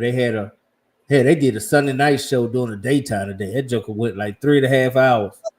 But they had all kind of coaches. It was just coaches row. And they had Huddle Coach, which is the old OC at North Crowley. And they were talking about that play in the championship game. And what I didn't understand is they talk about, and I know that's Tip, but he was like talking about this great play call. And I'm like, bruh, dude, literally, the play literally, any other player, it would have been a 10-yard loss. Like the quarterback literally made that play. And the receiver just so happened to, to catch it and outrun everybody. But, I just thought it was weird, because I guarantee you, if anybody else tried that with somebody other than Chris Jefferson or Keelan Russell, they ain't making that play. Yeah, I agree. Quarterback play matters, and that's the main thing. And they would have to do it. I see North Crowley still winning, but I think they would do more pounding it out and relying on their defense. And their defense, kind of knows that. Like I say, defense win championship. Coach Carr, you know that. So, but I do see them winning, but just winning a little bit differently this year. But I know Allen, I know you kind of touched on it, and I go back to people are sleeping on Allen, like you said, because it's the North Side, and North Side don't never get respect, especially in this group. North Side does not get the respect. But when you got Allen, when you got second and third string players that can go start for other programs, and you can just keep turning them out, and you're gonna see the same thing on the backfield every year. They got 3 or 4 backs that they just rotate out. And eventually they just wear you down. And you mentioned again, J Mac, about Louisville. Louisville had Allen on the ropes in that playoff game. They went inside the 20. Man, I know at least 4 or 5 times, and they just couldn't punch it in. It was mistake here, mistake there, tackle for a loss, a turnover, and that's just a lot of that was just being young. So definitely watch out for Louisville and Allen. And like I say, this year I know I'll make some people upset. I'm not saying, like you said before, Pat, you're 10-0 and 9-1 may not look the same as it did in years past. And I think this is the year of really that you have across the board certain teams that can just step up. And I really don't see any shockers this year. If Allen goes, it wouldn't shock me. If Louisville goes, it wouldn't shock me. So this is just the year to look out for the teams on the North Side. It'll shock me. You said it shocked you? It'll shock you. If who go? Hey, It'll shock me if Louisville go. Willow, I had somebody from Louisville told me that Louisville will win district. They will beat Capel and Dengar, and they will win district. And after they do, it's whatever I want and Ruth Chris on him. Yeah, well, Man. that ain't gonna- Oh, why? that It's ain't gonna happen, possible. J-Mac.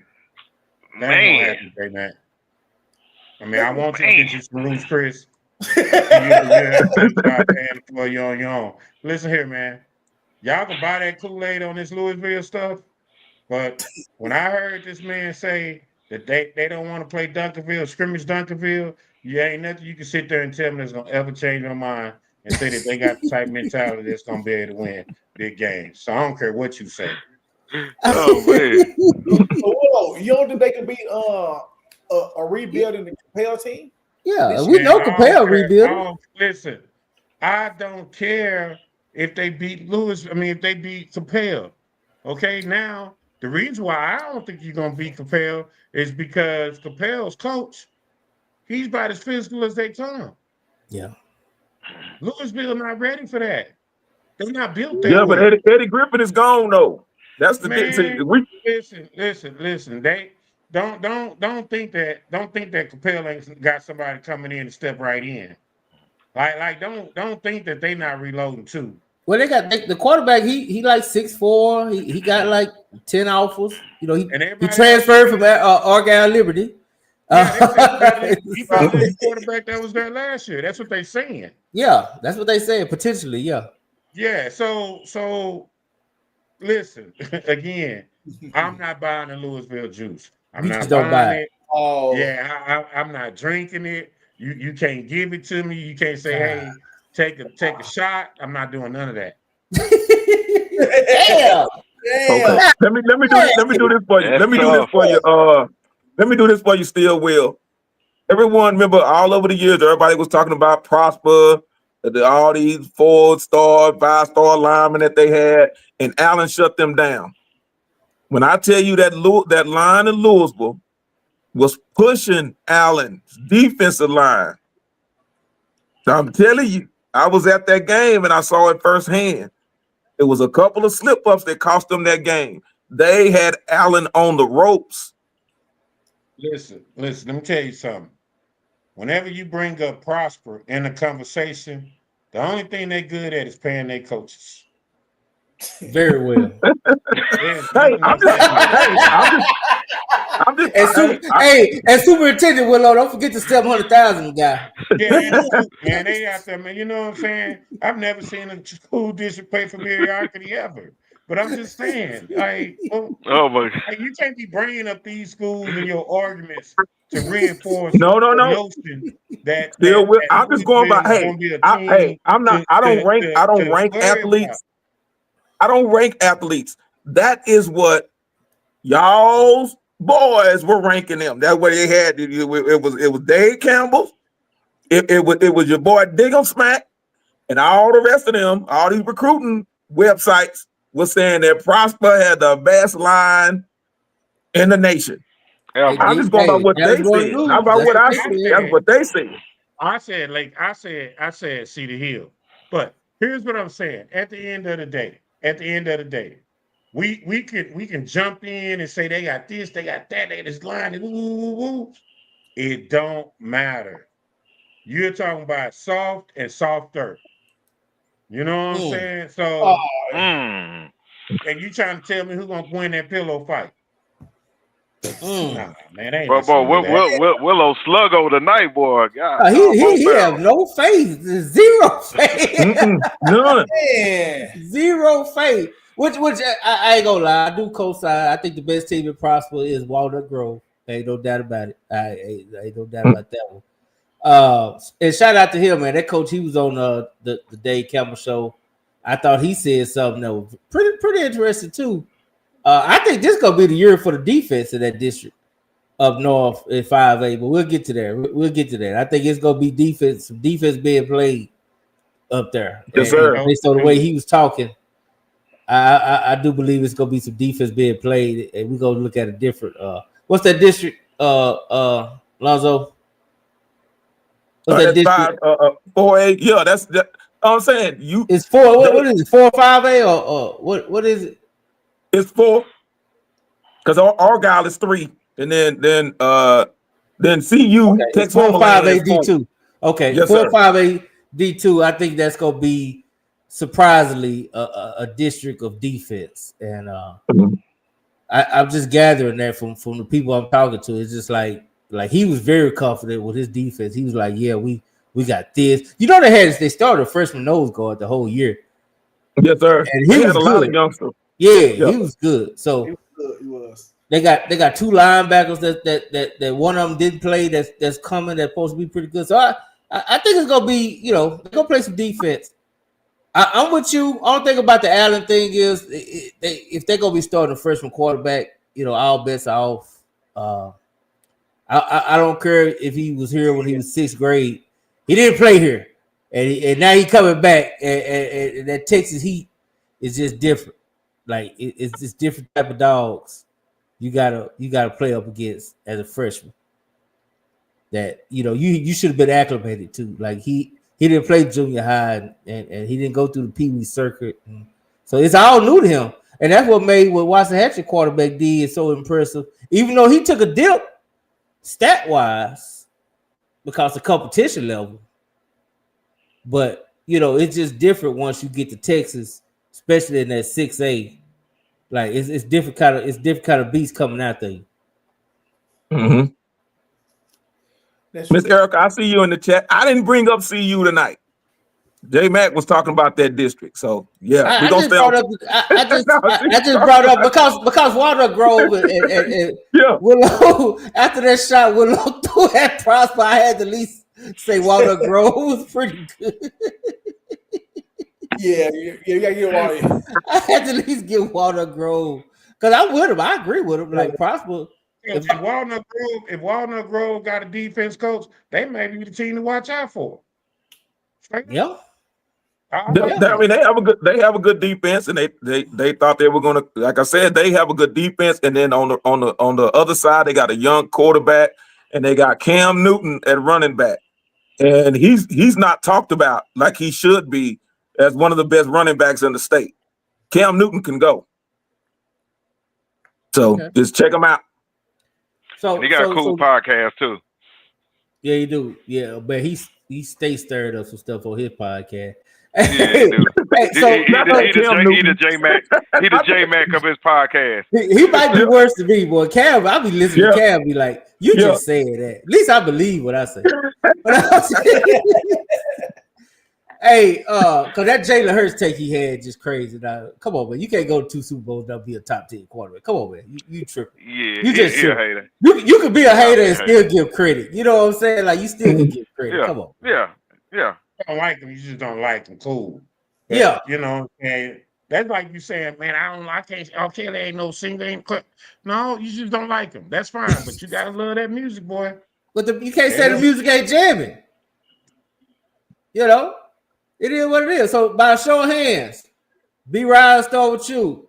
Are we believing that it's 2 different teams in the semifinals? Yes or no? As of right now? Yeah. Yeah. 7/20, 2025. You believe it? As right now, yeah. But you know what, J Mac? We went over to Region 1, but we didn't really we had to talk, but we didn't go over the Hatch and the Duncanville dynamic. Go for it. Mm-hmm. You want to go for it? Go for it. Let's I already told, like I said, it ain't no secret. I told the coach, it's my third brother. With Hatch and Duncanville, it's gonna be, just my opinion, it's gonna be 1-1. Which I don't know whoever win first, they shot the creek for the second win, right?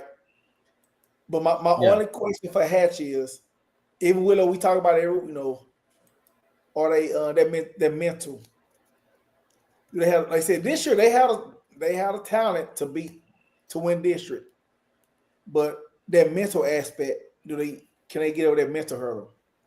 Now that'll be the biggest hurdle. Like, can they be done? DeSoto.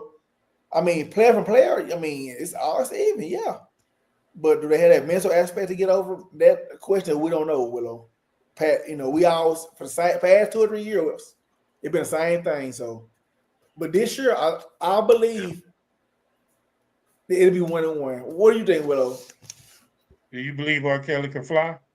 Hey, I believe like say that. I believe I can fly. I believe you. The song. Do you believe you can touch the sky?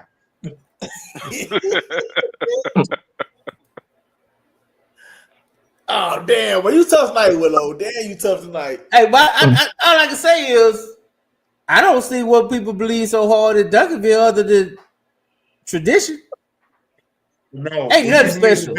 No, what's so special about what's so special to think they can is head other than tradition, because that's what I'm going off of. But other than tradition, consistency. Okay. Consistency is the truest measure of performance. Okay. Can't argue with that. Yeah. Can't argue with that. Pat? I think one out of the two will make it. So I'm not even answering the question right. I know we're trying to see if it's gonna be an Atlanta. Well, now, hey, we passed region 1. We on region 2 now. We on region 2 now. Yeah, he said, "Yeah, I got to use both these fields." Man, man. Hey, look. Oh, and look, I've had a point earlier I wanted to make, and I jump back on it. But I was talking about the pipeline to North Crowley, bro. That thing, they got a choo-choo train going there. All the little league teams I know that practice up there and use the field. Kids that already been in those programs, are already in middle school, that's about to go up there, and the kids that are going up there, they got a pipeline. This is probably going to be a bigger, better pipeline than what goes to the south side, because they ain't got to split it with nobody. And Lido might start feeling the brunt of that. Yeah, they already have. They already are. Which is why I don't think Lido is gonna go. They won't see a state for a minute. All right, I'm gonna defer to Carr. Carr is on one tonight, and I'm enjoying listening to him tonight. So, I mean, I get it. Okay, Pastor, Waxahachie, Duncanville. Oh hell, bro, I ain't gonna lie. I'll say Hatchie. Go ahead. Now, the reason why I say that is you got two linebackers that are just as fast, if not faster, than Duncanville's wideouts. They gonna cause some problems. I'm telling you, watch that speed in the line. This is gonna be the year of the linebacker. Not just the defense, but it's gonna be the year of the linebacker. You're gonna see these linebacking cores, it's gonna be the real deal Holyfield. So they're gonna give them some problems.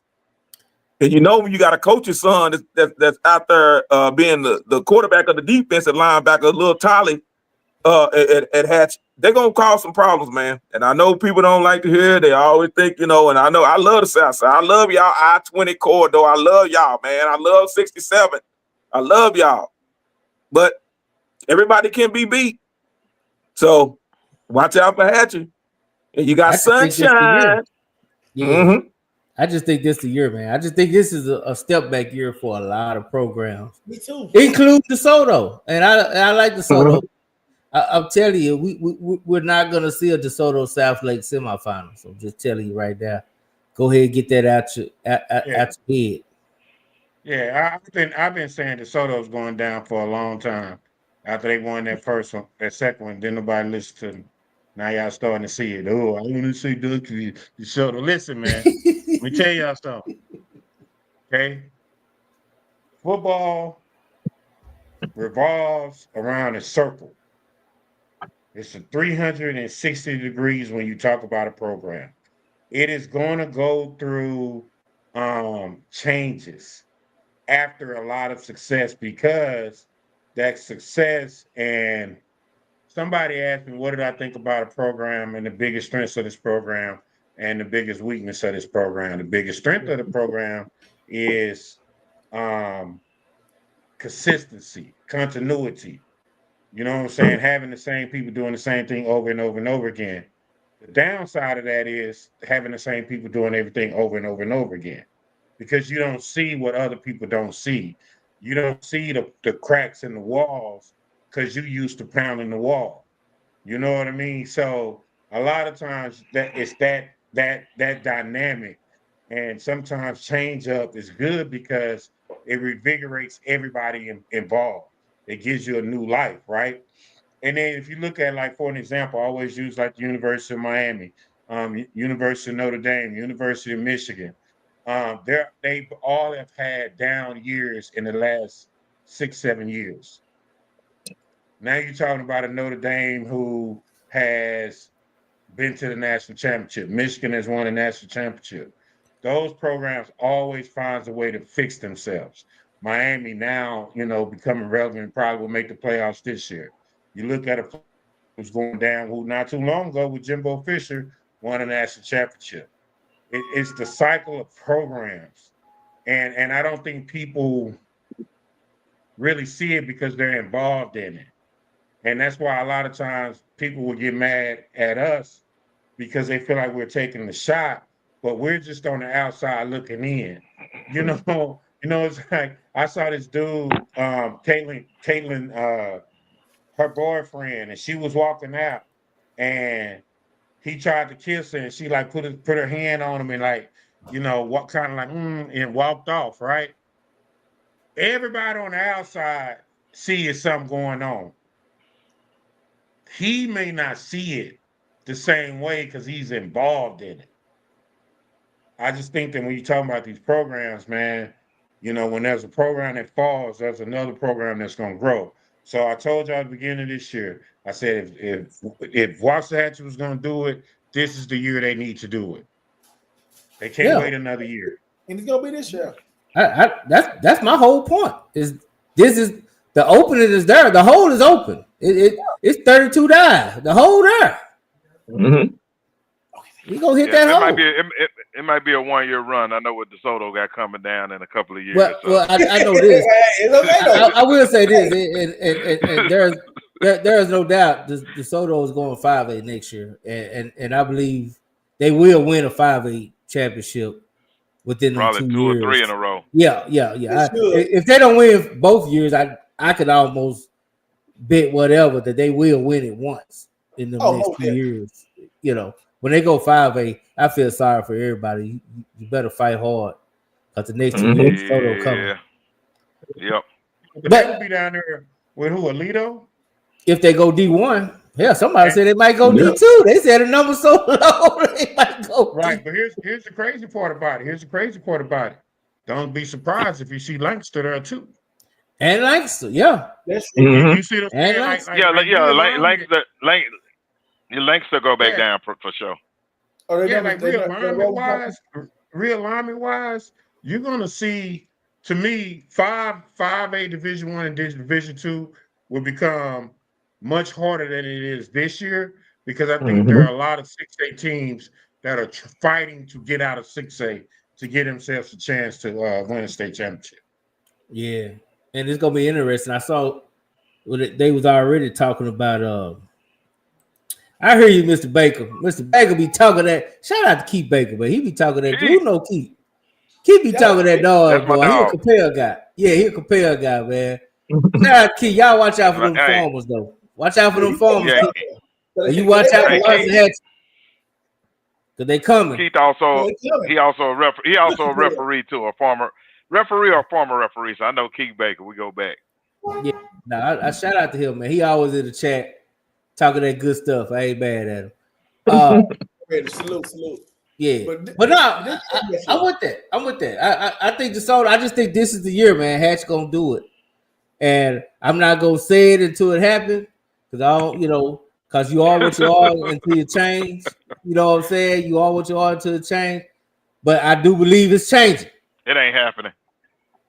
Okay, go ahead, B-Rod.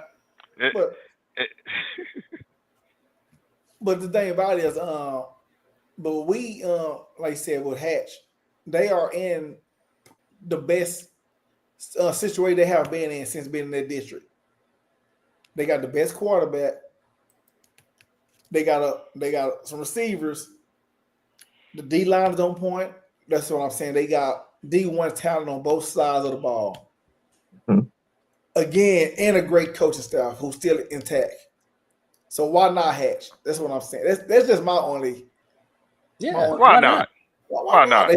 My thing is, I think It's just a year to change. UIL already said they trying to see the same thing. but Let's not act like it might not be a coincidence. yeah, and hey, they already said, hey, listen, them AT&T numbers are down. They say, hey, they lost that. They lost, say Willow, they lost 90,000 tickets. Yeah, that's a lot. That's a lot of hot dogs. You know why? So, hey, biscuit listen, sandwiches. so but a lot of stuff might change. Okay, Pat, I'm just saying. I'm just saying. Now go ahead, B-Roz. I'm sorry. I'm just saying. Like I said, if this is the chance to do it, I'm just saying this is a year. They got their quarterback for 2 more years. I'm just saying I would give Hatch at least two good years with them.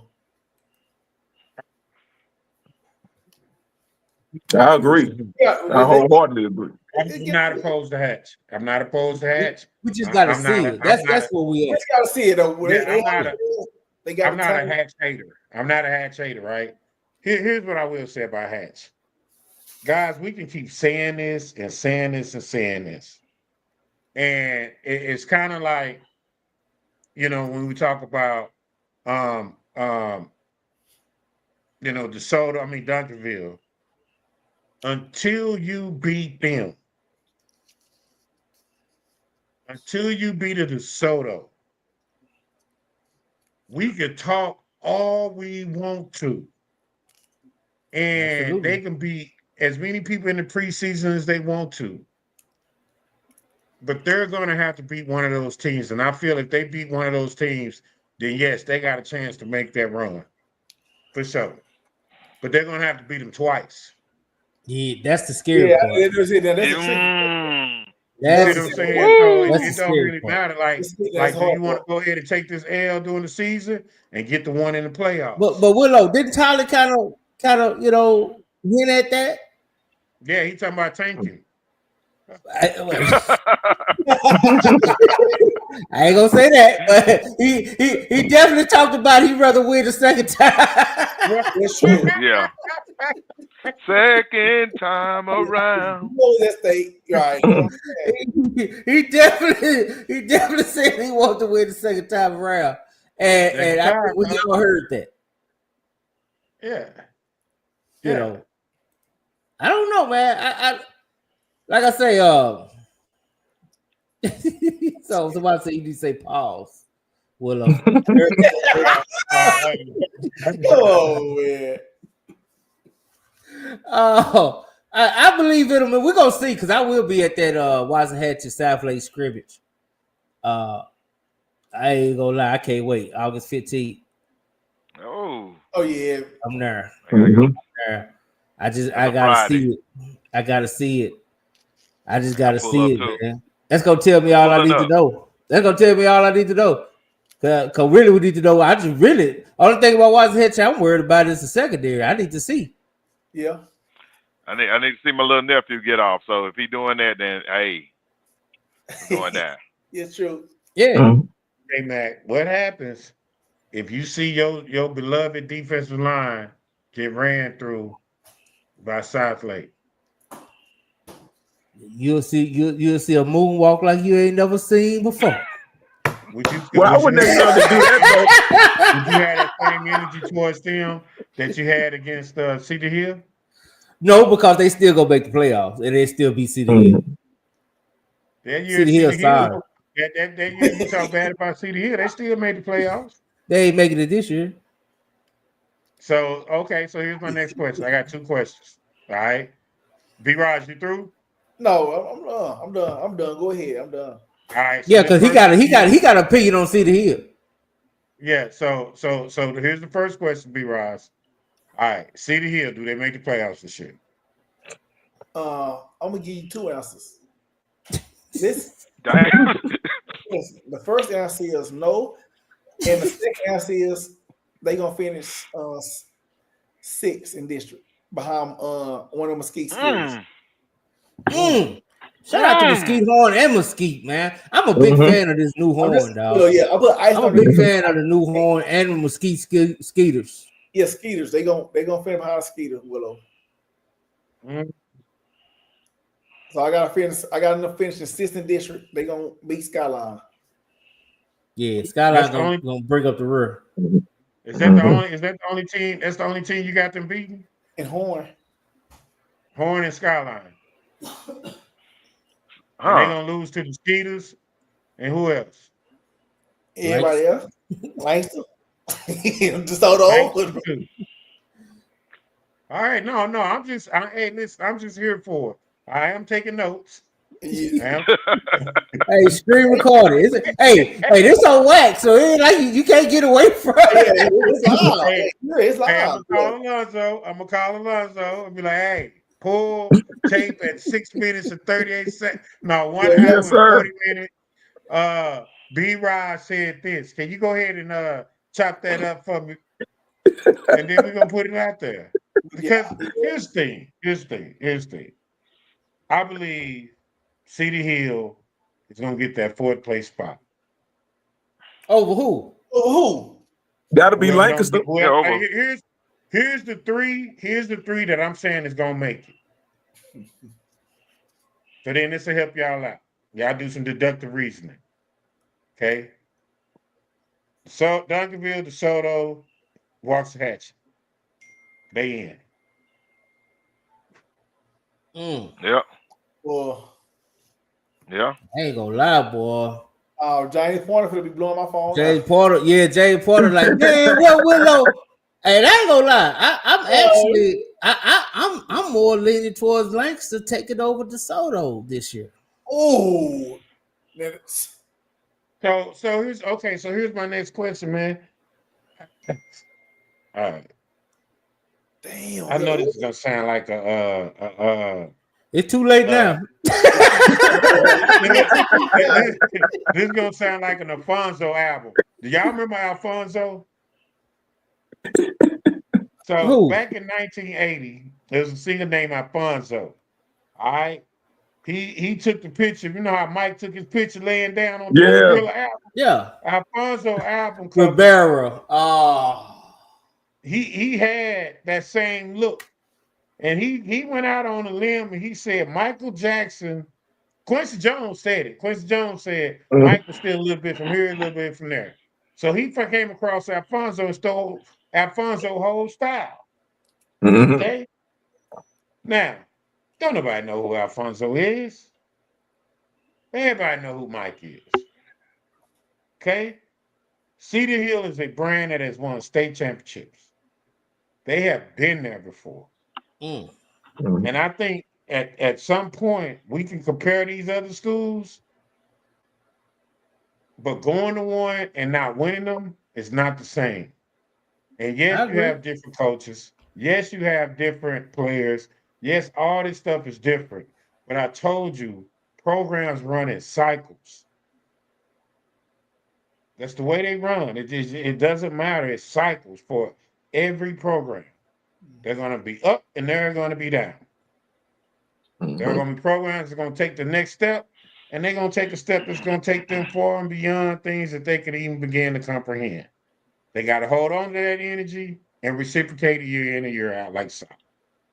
So when you look at the Cedar Hills, you look at the Lancasters, to me, they are the same teams. Both figure out a way to lose games. And whoever wins that game is going to have that 4th place spot. There you go. Boom, right there. I don't know, Coach. I mean, you got a lot of faith in Cedar Hill, Willow. You got a lot of faith in Cedar Hill. You got a lot of faith in DeSoto. Because, see, to me, but that will make the great. That will make the show great. Though we all got different opinions. You got to see Hill finish at 4th in district. I got to finish at 7. Okay, so that make the show great.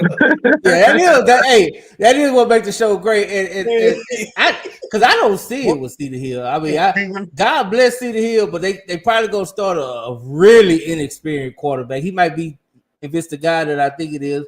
He's very talented, but he's gonna be a sophomore, and he's gonna be, first year starting big time football at 6A. So I think he's gonna have a learning curve there. And they just lost Deuce.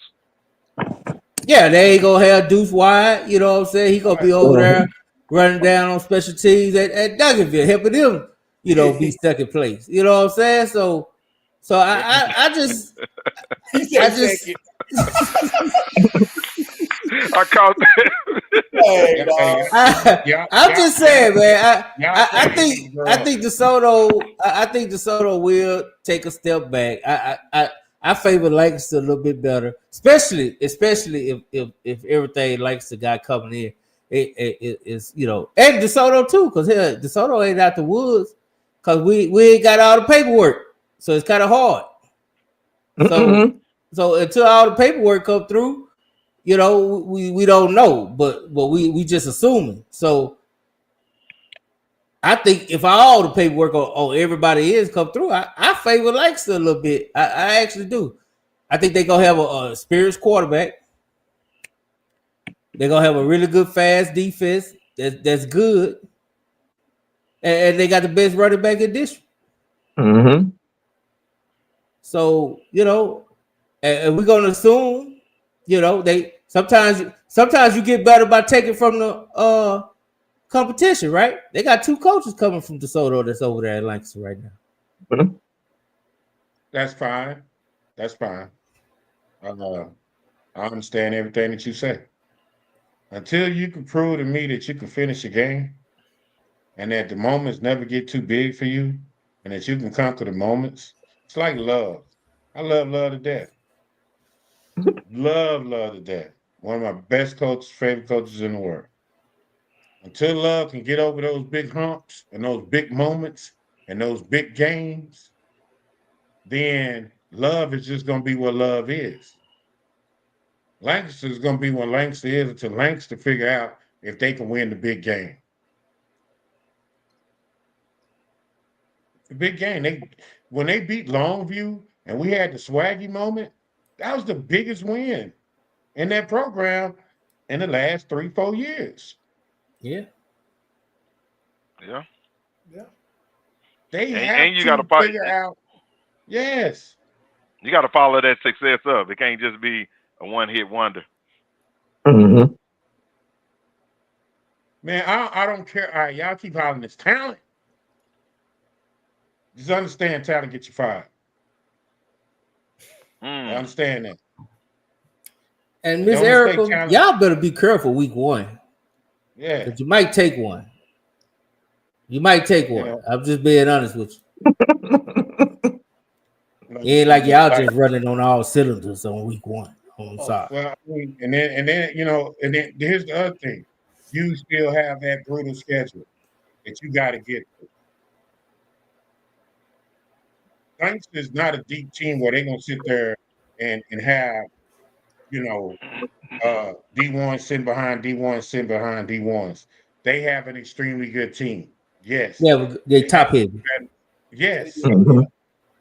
You know what I'm saying? But then this is me saying let me put it to you like this. This I already know y'all should.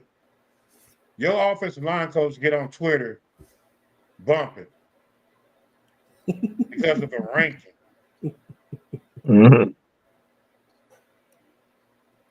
So you already are already in your feelings and in your emotions, and you ain't played the game, which that's been your biggest problem ever since y'all got there.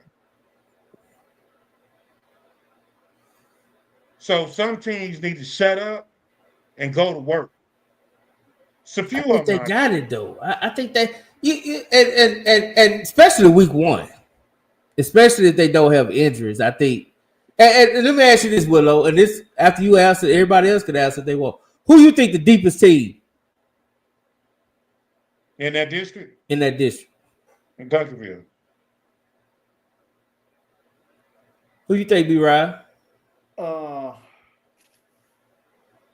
going to go Duncanville. Duncanville and Hatch. Who you got, Botees? Duncanville for sure. Yeah. I got a tie between Hatch and DeSoto because DeSoto gonna beat Hatch this year. I'm sorry, it's in DeSoto. They don't ever lose to them there. Yeah. Okay. Passer. I say Duncanville just because of the sheer numbers. Duncanville, as quiet as it's kept, Duncanville is the Allen of the South, man. They got one of the largest high schools in the state as far as numbers. So deepness, I say it's Duncanville, but Hatchie's got enough. Man, Pat, man, man, Hatchie gonna get DeSoto in DeSoto, man. This is gonna be another one like when North Carolina came to town. On homecoming, I'm telling you, man, DeSoto might go up in flames, man. Like it might just, like it might. Man, they beat them on homecoming, man. They might just, the state might just take over the whole district. Boy, look, and this is from an alumni. This is from the alumni, boy. I tell you, you ain't coming to the picnic. I don't go no way. I don't go no way. I don't go to nobody's picnic.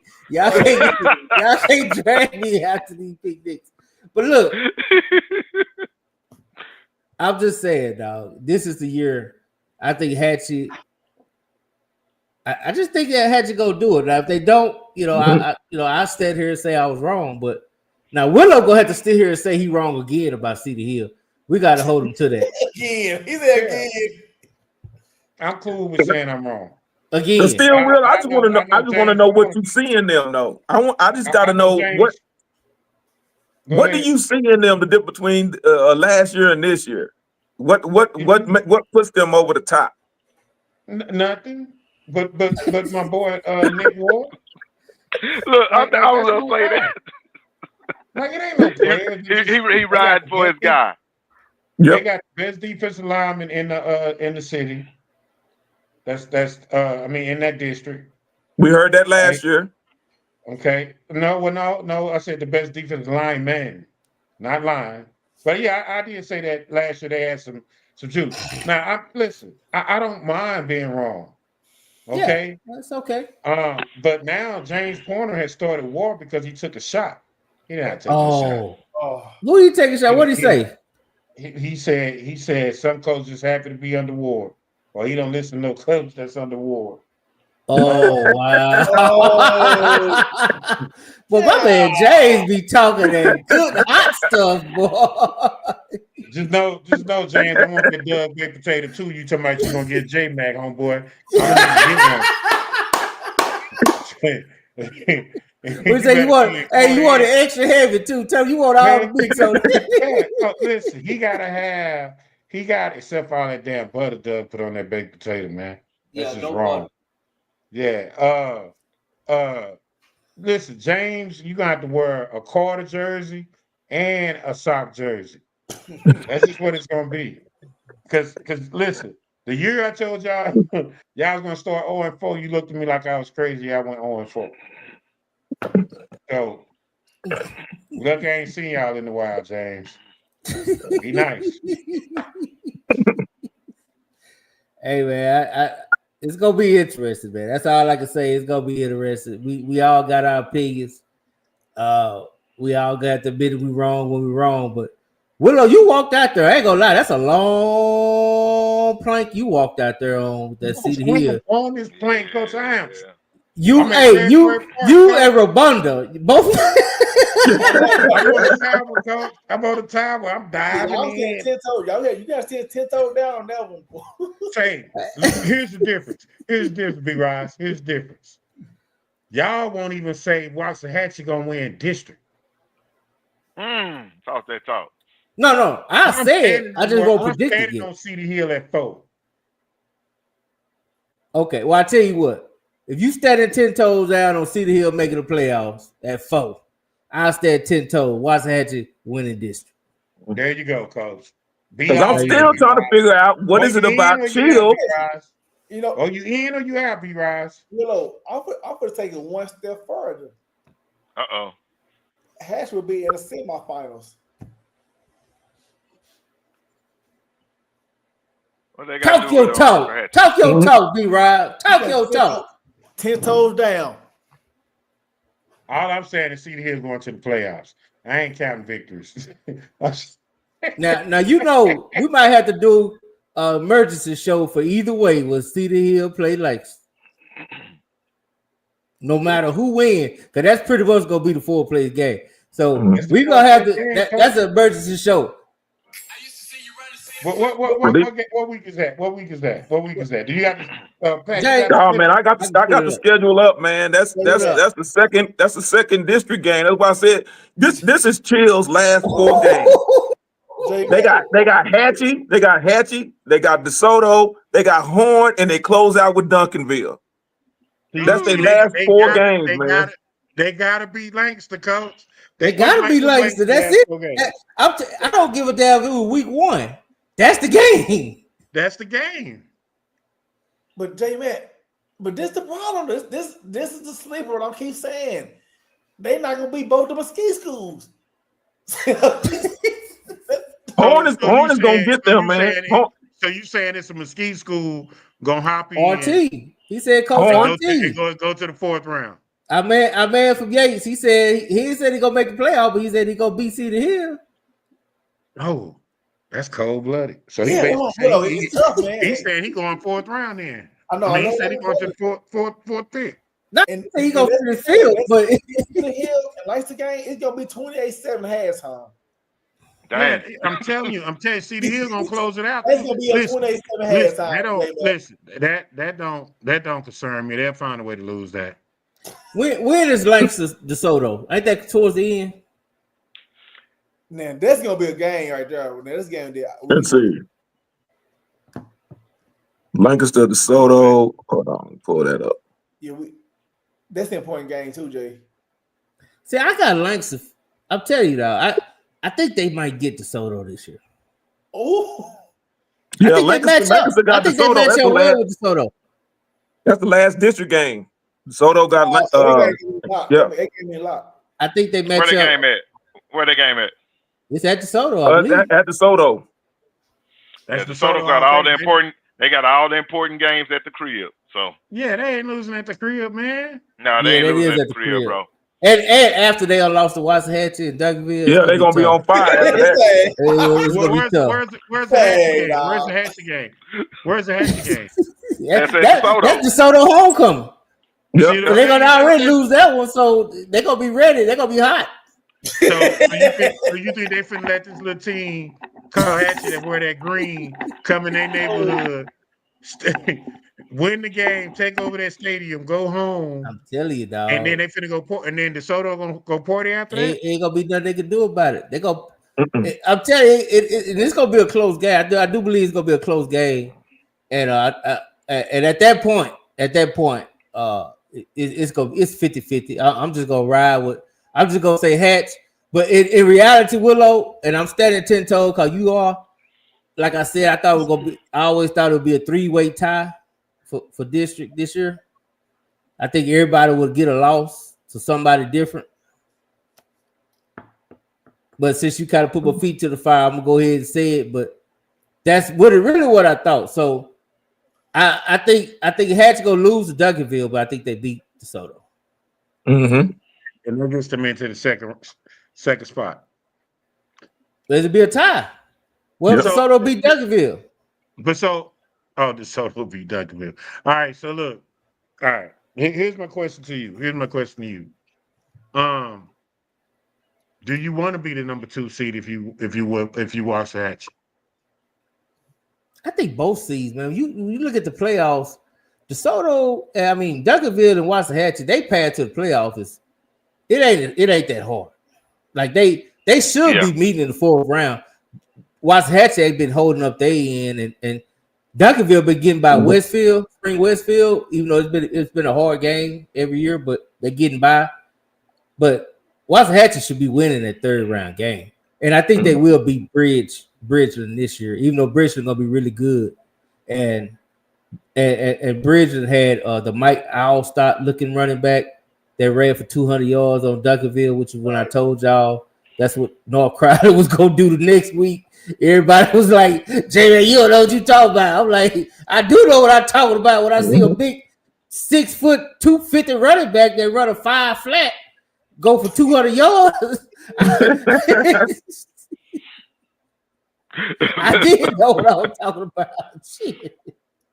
So, and that's the same D line. He didn't run for that much against Waxahachie.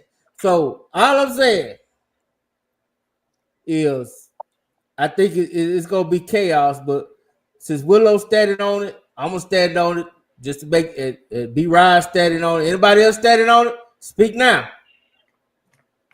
Forever hold your peace. Hey, yeah, I want to know. It's your boy James. Who he standing on? Oh, James say, James, you got Lakers to win the district, or what's your prediction? Stand on it. Speak now. Put it in the chat. We screenshot everything. Everything gets screenshotted. Yeah. You don't hear no funny business in the next couple of weeks. Look at Snoop. Snoop got get the on here. Snoop get on here and just stay causing trouble. I think he just be scrolling at the same time. Snoop be like, hold on. Let me put my Dub shirt on here and start up some shit.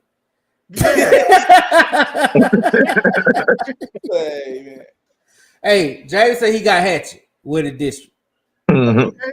All right. That's a good one. Okay, y'all heard it. Who you got, Pat? I would say DeSoto. I got Duncanville probably winning district still. Okay. Who your top four?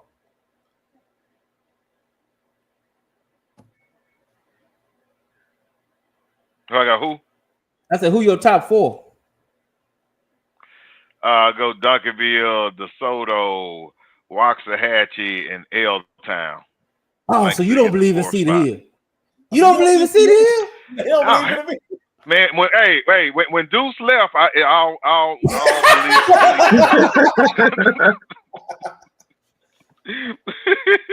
So that's what we doing. That's what we doing. We putting all our faith in Deuce. That was the juice. That was the juice. The juice. Dang, boy. I need to call Nick. I need to call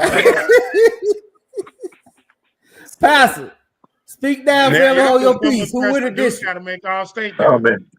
At some point, do.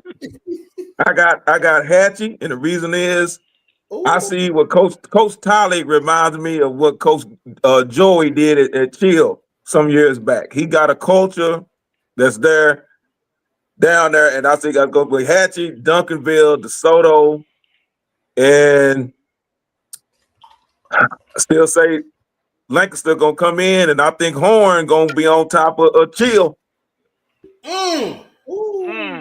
You got Horn on top of Chill. B. Ryan's got Mesquite. The Skeeters on top of Chill. I love it. I love it. I think everybody on here is gonna have to, walk back some words. Because you ain't giving us anything. You said they had the best line man, one man, solo. That's it. That's it. Y'all gonna call me Coach the dumbest. Hey, if he make it to playoffs, we gonna take you and Coach Nick out. We'll take both y'all away. Y'all gonna call me Coach the dumbest. Both y'all get wins. We're gonna leave the Trudeau part off of it. No, y'all gonna call me Coach the dumbest because I'm telling you what's about to go down, and y'all don't want to. I got. Reason why I say this, Coach. I got a question for you, Coach Stillwell. Would you say that Lancaster is better this year than they were last year? I know they fell short that Longview game. But I'm talking about just. Do you think that they're better this year than they were last year? Man, Lancaster ain't had no more talent than they've always had. Okay. Hold it right there on that thought. Good point, Pastor.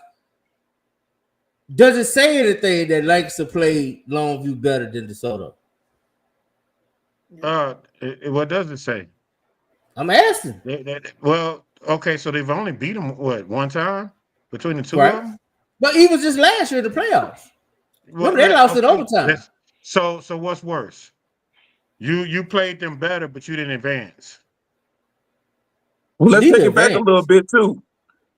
Based upon that North Crowley, right, in Lancaster game, nobody thought that North Crowley was gonna have the offense like they did, and they didn't credit Lancaster's defense. Why does that even matter? When the last game they played, they gave it up, offensively and defensively and special teams. And I'm gonna like say this is everything gonna in get that me in game, trouble. listen, Hey, man, the coaches. ain't nobody getting you in trouble, man. Yeah, it Ain't will. 'Cause nobody you know, getting y'all Southside people, man. I gotta go to track meets at that stadium, man. So I don't, man, you know, I'm not trying to go get to them mad. track, go to them track meets. And if they can't look you in the eye and know that you just being honest and giving you a fair assessment, listen, at the That's end their of the problem. day, man, this is what that's their problem. Because I'm Coach, tired of people always want to run to the and like it's just so much stuff that y'all do as coaches, man, that's just freaking besides me. Like I can't understand it. If you need to go out there and justify your actions by going on social media and saying different things, you got more problems than you realize. I'm gonna say this: that playoff game when the emergency show took place, that was all on the coaches, man. Because what You think they've always had talent. You can't sit exactly? up here and tell me that every year in and year out since you've been watching the last 3 or 4 years that they have not have talent. They have been a perennial playoff team. And that's why I They have ask had the again, big. Coach, how do you put chill over them? What do you mean? How you put chill over them, bro? They gonna put it over themselves. I don't even know what chill mean. What that mean? Cedar Hill. How you gonna put? Oh, How you well, gonna? yes. How you gonna? That's why. That's why I believe in Nick Ward. Now, what else you gonna ask? Coach, so you telling me Cedar Hill just out of the blue when last year on paper they were more talented last year than they are this year? Well, if we're gonna use that as a reference point, the year before, no, everybody said that they was gonna be what they were the year after, and they went to the 4th round of the playoffs. So what are we talking about? Keep asking, Coach. Somebody, And they somewhere. went further, than a Lancaster team, and they went further than a Hatchet team. So they earned the right for us to talk about them the way we talked about them going into the next year. It was rightfully so. They earned that. And they were more talented. They were more Regardless of talented what it coming into was, last year. regardless of what it was, the talent, whatever, they earned that right. They did. But I'm saying, no, on paper, they earned that they right. They earned underachieved. that They right in the greatly field. underachieved last year because I thought that they were going to beat Lancaster. Absolutely. They did underachieve. So Exactly Willow, right. you said they right it. Everything go back to right this year. I said earlier in the show that things runs in cycles. Okay. Hey man, at this point I halfway believe you. So but I can't go with you because I just don't see them I don't beating want you to Lancaster. go with me. I don't want you to go. No, I'm with saying I see your point, but I just believe Lancaster is a better team. I think Lancaster is the most talented team in probably that whole district. Top 22. But we still talking about them fighting for 3rd and 4th. What does that say?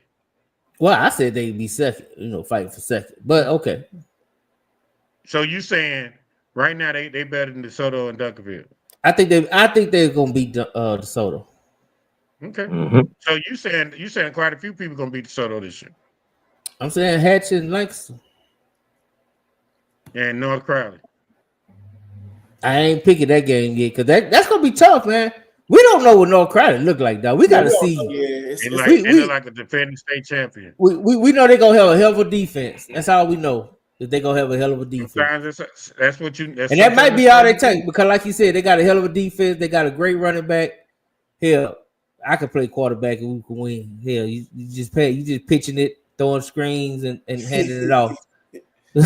So they got four wide receivers. Everybody taller than 6'2", and a tight end 6'5". Yeah, they got weapons, man.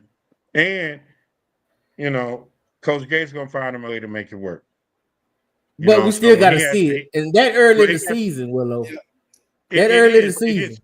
But here's the thing. Okay, guys, this is the beauty about early in the season. There are going to be players that you didn't even know existed that's going to pop out and show y'all something. Okay. Didn't nobody know about Gibson? No. Yeah. There are players that's gonna jump out. The freshman at Lancaster, Big Red, Little Yep. Red. Yep. There's always gonna be people who gonna listen. The first game of the season is you don't know who your team is to the third game of the season. Right. That's when you After find the out adjustment, right? because your first game of the season is gonna let you know who you are. Your second game is gonna find out how your team adjusts to adjustments, and your third game should be your biggest game. By the time your third game, you're gonna figure out who and what you really are. Okay. You know what I I'm believe saying? that. Because that's what we've been going by. Yeah.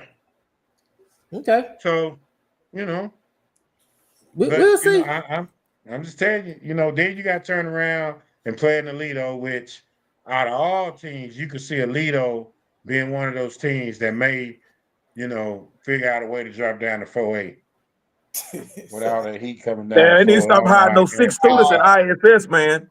They moving up to 6A. They about to go and get rid of it. They don't found them 6 kids they've been hiding. Put them out there in the portables. That's for you, AA Ron. Hey man, another scrimmage is Alito and Timberview. I'll be there just to see. That's gonna tell me what I need to know about Timberview. If they can hold up in the trenches, because I think all the Alito trenches coming back. So that's gonna say a lot and how I predict what Timberview gonna be able to do through the season. Right. Yeah. The Timberview skill players they're gonna make some magic this year, man. Watch out for their skill players. That game is gonna be crazy. I think they're gonna probably be vanilla as vanilla you could be against Kimball and still beat them by 30. Shout out Snoop. I hope you hear that, Snoop. I hope you hear that, Snoop. My bad. I forgot you to the chat. Don't do my man Bam like that. Nah, I love Bam, man, but Bam gon' he gotta take that whooping week 1. You know, it's okay. We love Bam. Bam fighting for district. And fighting, he gonna get out the first round. I do got that though. I do got Kimball getting out the first round this year. I can see that.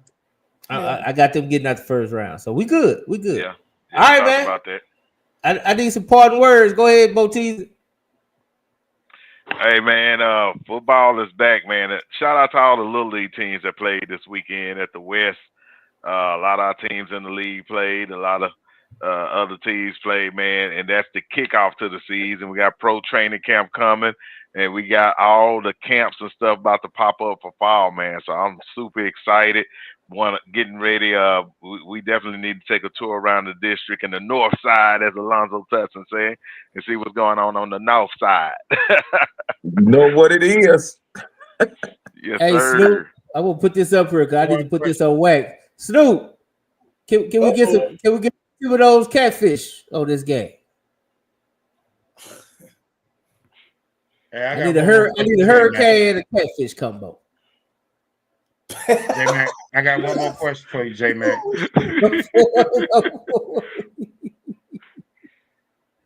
Go for it. Hey, where should they move the state championship game? Oh. Yeah, I thought we were going to touch on that. You know what? I didn't want to go too far, but if y'all want to touch on it real quick, everybody get a chance to ask it. I'm gonna be honest, man. I love it at AT&T, but I also love the stream. I love sitting at home, man. And now I got this pellet grill. I can throw some on the pellet grill. I can drink all the Johnny and cold beer I want. I can eat all the food, or all you can eat buffet. Come right out of it and watch all the games. So I will be honest. I don't even think it matters for me where it is. I like AT&T, but I think it'd almost be best to wait. And I know they probably couldn't do that, but I would wait to see where the majority of the teams are coming from and try to move it closer to a closer venue.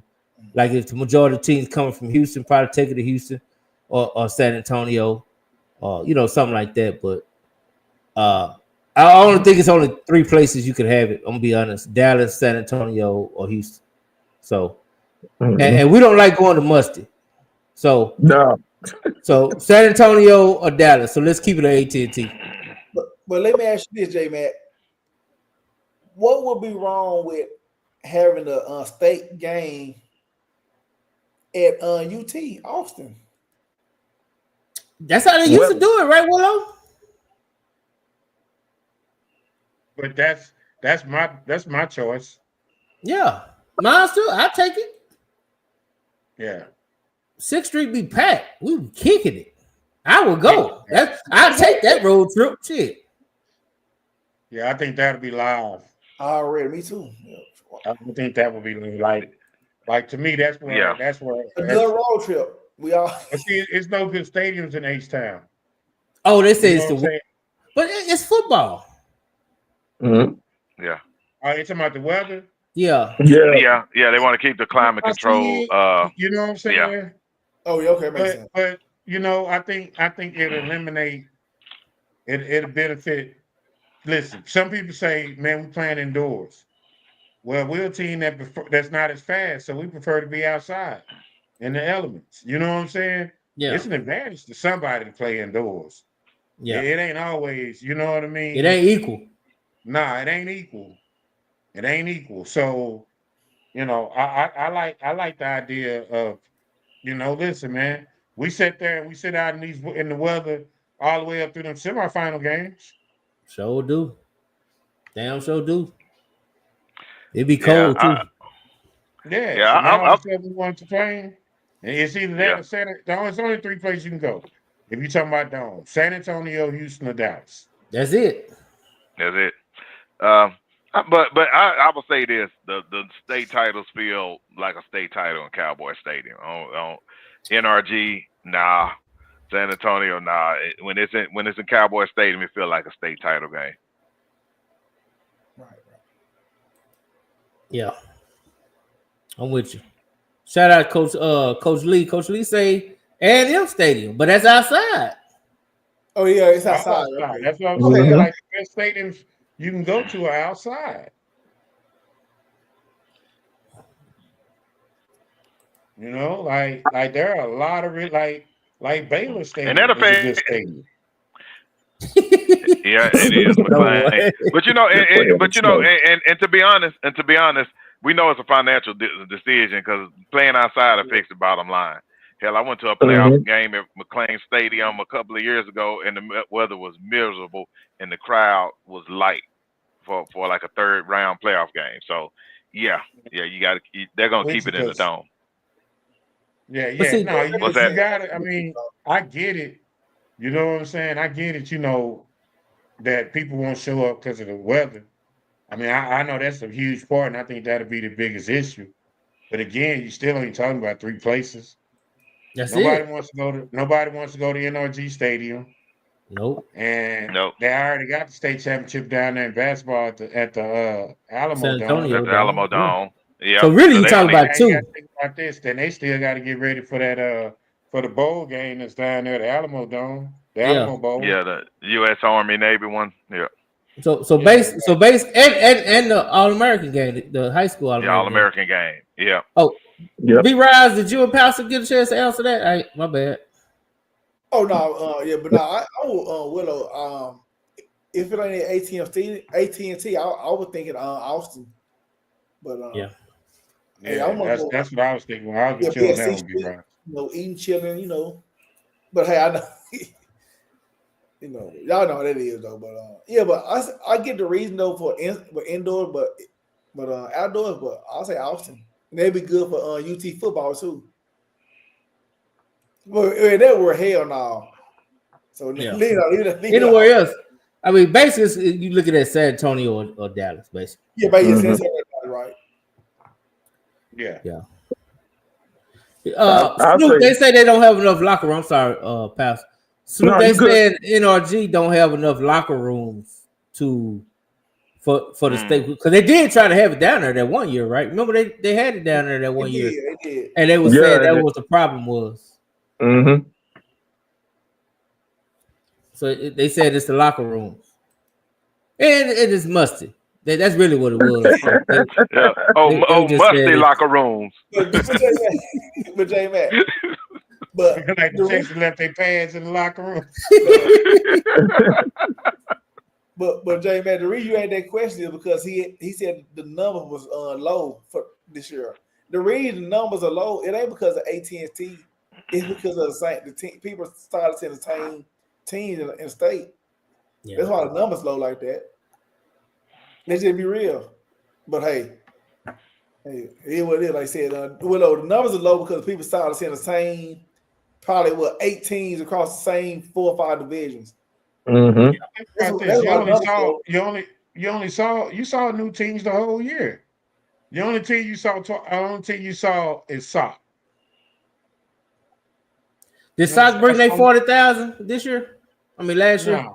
No, it was low. It was low. But that was the only. But that's what I'm saying. Like that was the only. Like think about what we had in these last couple of years. We had the South Side. We had Sock winning the first one. Right. Which was big. And Duncanville still played. Yeah, Duncanville still went. Then you had the South Side party 2 years in a row. Yeah.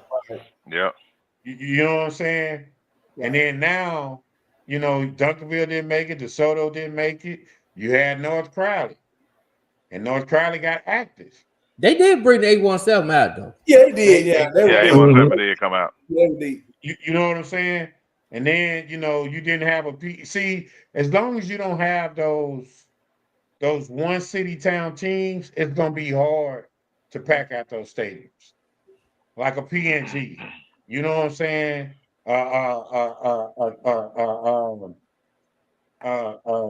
A Gilmer. You know what I'm saying? Those one city towns that bring everybody out. Yeah. You don't have a lot of those. And then now, like you say, you got streaming, J-Mac and your pellet grill. You can stream and you can stream that barbecue inside the house. That's it. Everybody invited. Come on. We go eat good. We go drink and we go watch it for $19. Yeah, all state championship games. You can't beat that. Like, why the hell would I go pay $20 to park when I can watch all the games right here in front of a TV? True. That's why I asked, because in that article, they didn't post the streaming numbers. They just said the attendance. I was like, well, let's see what the streaming numbers was. Right. Yeah, but don't the Jones family get a cut from that streaming? I'm sure they do. That's UIL. That's UIL. That's all UIL money. So this might be a fake pump. That whole article might be a pump fake. That's true. Yeah, right. The whole article might be a pump fake. You know what I'm saying? We're gonna be studying looking at Ashley Pickle and that dude with the big cowboy hat. Man, don't get me started on that dude, man. That dude, I have to tell y'all offline. That dude right there, no, man. That dude. He don't watch no football. He just be up there just talking. Dude just be up there talking. They should have Matt Step up there. They only know why they be playing. Not for real. You know. They got that dude up. They got the man in the yellow hat. They got him up there, man, because he caters to a certain demographic that these teams that are out there playing. So, I'm just gonna put it out there because I'm a guest on here. I'm not one of the hosts, so I can't get censored. It is what it is. That dude. When you have a conversation with that dude, you're gonna see what I'm talking about. Yeah, he just out there. Him and Tipper, they just be out there talking. Yeah, he caters to a certain demographic, and they don't like to see. They should have Matt and Powers, and just let them talk. But they got to be politically correct. They got to. Yeah, they should have me, but they don't want a real one. They don't want to lose their system and sponsorship money. Yeah. Your ass go out there and get blown out by 40. I ain't got nothing good to say. Royce said he said what's the best high school podcast in Texas? I'll tell you it's not Longview. I'll tell you that. Snoop, you already know. You just wrote that question on it. Yeah, you talk about. You already know. Them suck MCs in Longview, man. I love the kids. I hate they broadcast team, man. I can't. No, man. No. I can't go there. That's my guy, man. That's my guy. We like. Well, we he was like cool. listen, they gonna We be cool, up here. They man. gonna be up here this year. And you know what? They just call it like they see it. Like, you know, I respect it because they pro Longview. And they gonna talk their noise, you know what I'm saying? It is the same. It's really the same what we do, you know what I'm saying? It just Yeah, comes but you from gotta different get the other team some credit. You can't get mad because Sock beat y'all talking about because they had the ghost numbers. I'm like, come on, man. Yeah, they went hard on Sock. They went hard on Sock and North Forney pretty hard. But you know, that's their business. That's their business. I ain't gonna hate on them, man, because they're my guy. That's my homie. What's his name? Kenny. That's my dog. I can't hate on him. He just he gave it from his point of view. You know what I'm saying? So yeah, you can't get mad at that. You gotta respect that. Yeah, but you gotta get the other team's credit, man. You can't just keep saying we lost the game. That discredit the other team, man. It really does. I understand, you know, you want to be a homer and you do that, but yeah, man, nah. They're the worst. He told you he's a homer now. yeah, that's what I'm saying. Like when people tell you they prejudice, you really can't. You should be upset because you already know. You know what I'm saying? I got that one clip from last year. I'm gonna rip it and put it in the group, man. And you gonna see that's why I can't stand him. That one clip. He in the group, so just put it in there. You'll see. I guarantee I'm gonna tag him on it. I'm gonna tag him too. Well, y'all crazy. Hey man, this has been a good show, even though I didn't think it would go this long, but it's been good.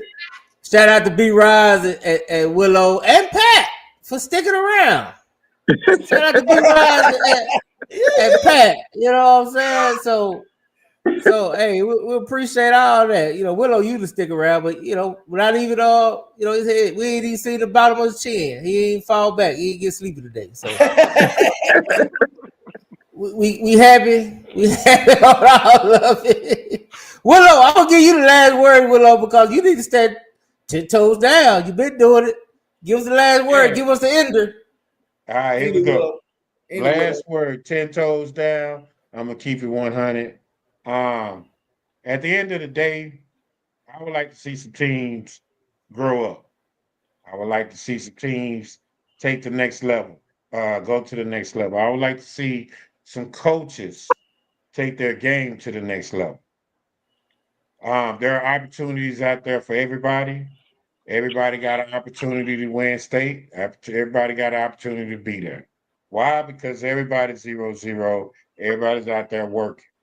However, there's going to come down to a game here in October where we're going to have two teams matching up. It's going to be a team full of young, hungry dogs on both sides, the Hatchie Indians and them Cedar Hill Longhorns. Cedar Hill Longhorns are going to make a jump this year, and that jump is going to be monumental. It's going to be led by Coach Nick Ward. They're going to finish fourth, and they're going to take that into the playoffs and make a run. I would like to see Waxahachie go fourth round. I'd like to see a rematch of Duncanville and Waxahachie. I think DeSoto is going to make a run, but I don't know how much longer they can run. I think they're towards the end of their run, and I think their program is going to start recycling. Now, does that mean that they're not a third or fourth round team every year? No, that's not what I mean. I'm saying they're going to have a chance to make a run, but as long as them Longview Lobos are in the way, it's going to be the last victory. It's going to be the last game for DeSoto every year until they drop down to 5A. And when that happens, they're going to have to meet some people that they've been ducking for some while. So I'm excited for the season. It's going to be fun. And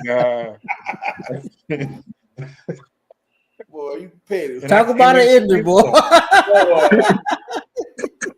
Hey, anybody trying to follow that? Oh, so we hit the music. Who followed that? Fade to black.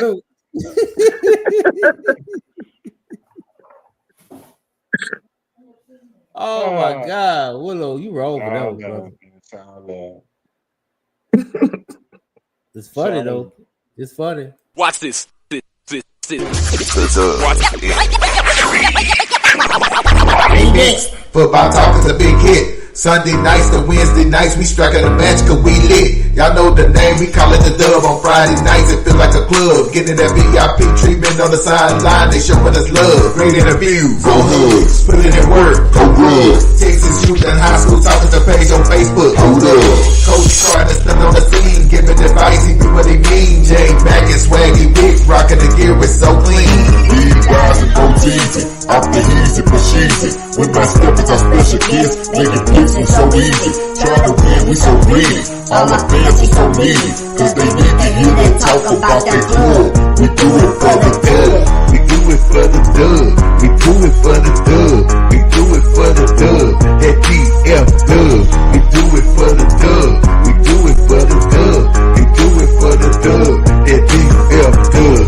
Welcome to the dub. Shout out to the dub. Hey, Watch this. Hey, number one dub. Next, football talk is a big hit. Sunday nights to Wednesday nights, we striking a match cause we lit. Y'all know the name, we call it the Dub. On Friday nights, it feel like a club. Getting that VIP treatment on the sideline, they showing us love. Great interviews, go hugs, put it in work, go rub. Texas youth and high school talking to page on Facebook, hold up. Coach trying to stand on the scene, giving advice, he do what he mean. Jay Mack, We be on the scene. rocking the gear, it's so clean.